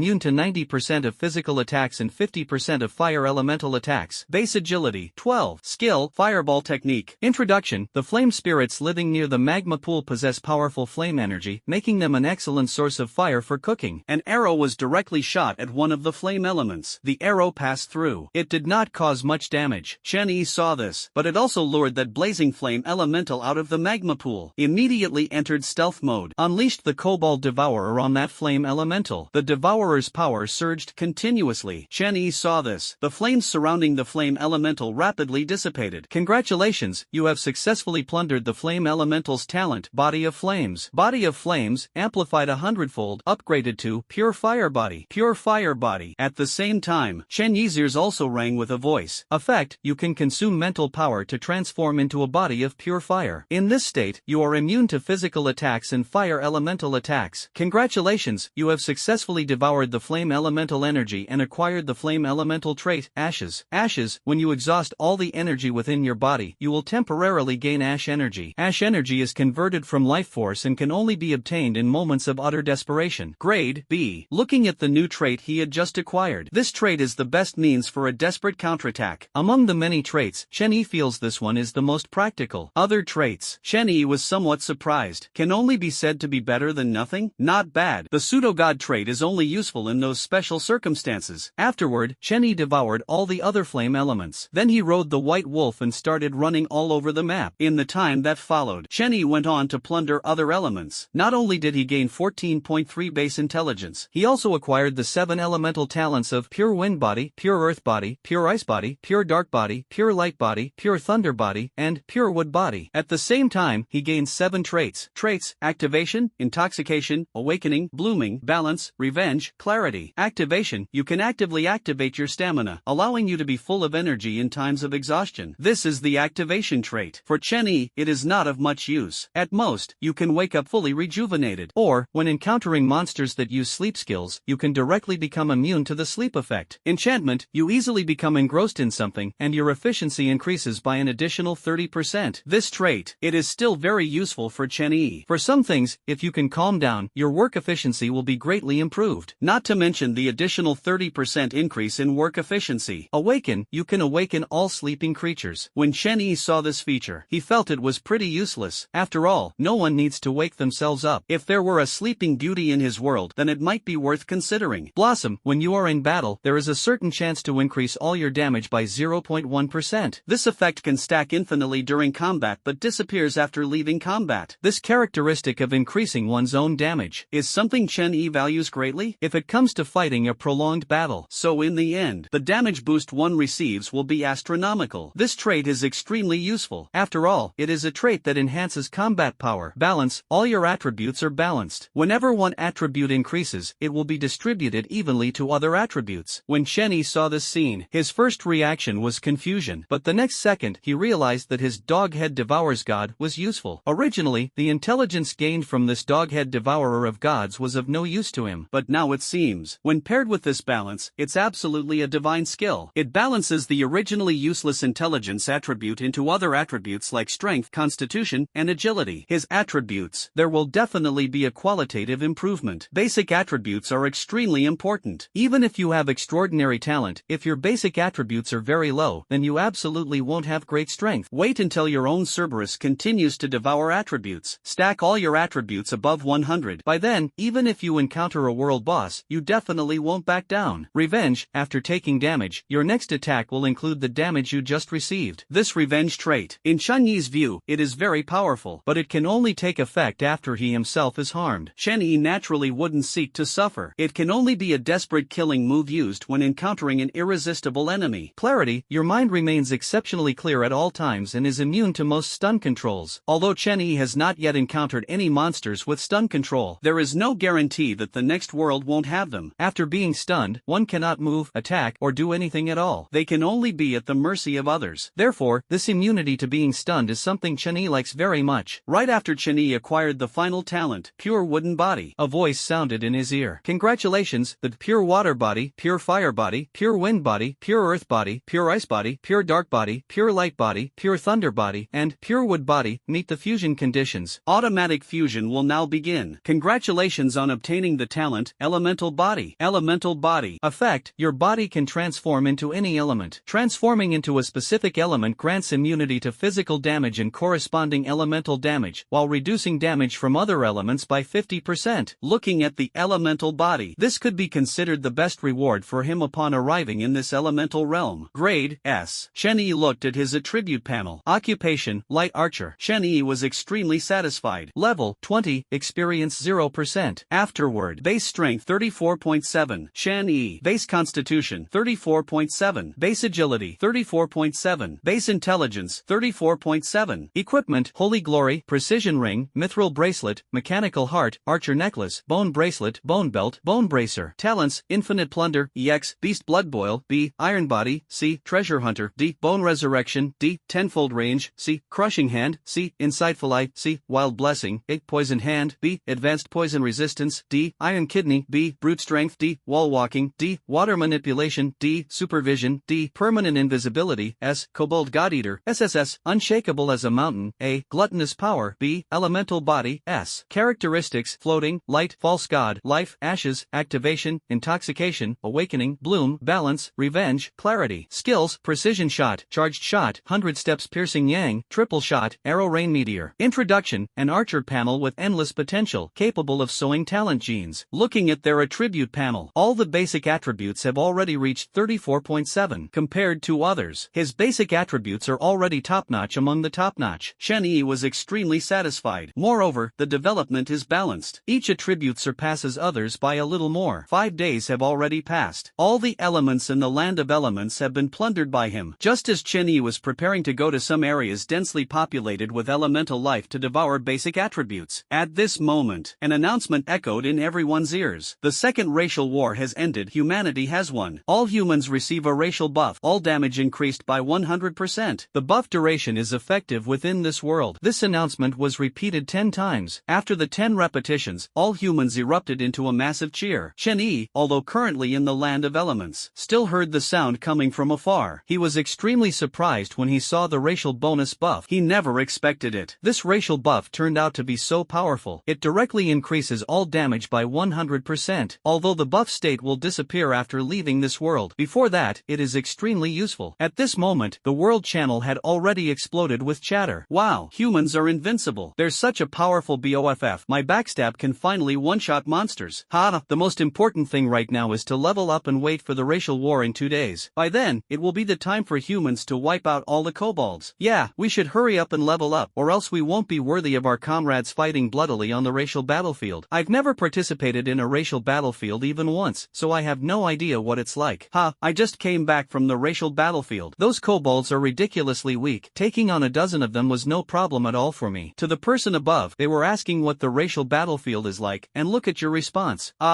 Sorry, the battleground we went to was a bridge with no end in length or width. Humans and kobolds were each on one side of the bridge, constantly clashing and fighting. Wow, that sounds incredibly brutal. Sigh, the boyfriend I met here died on the battleground. By the way, CPDD. The person above, you're clearly a guy. In the face of true love, what difference does it make between men and women? Where are you? I'm coming to hit you.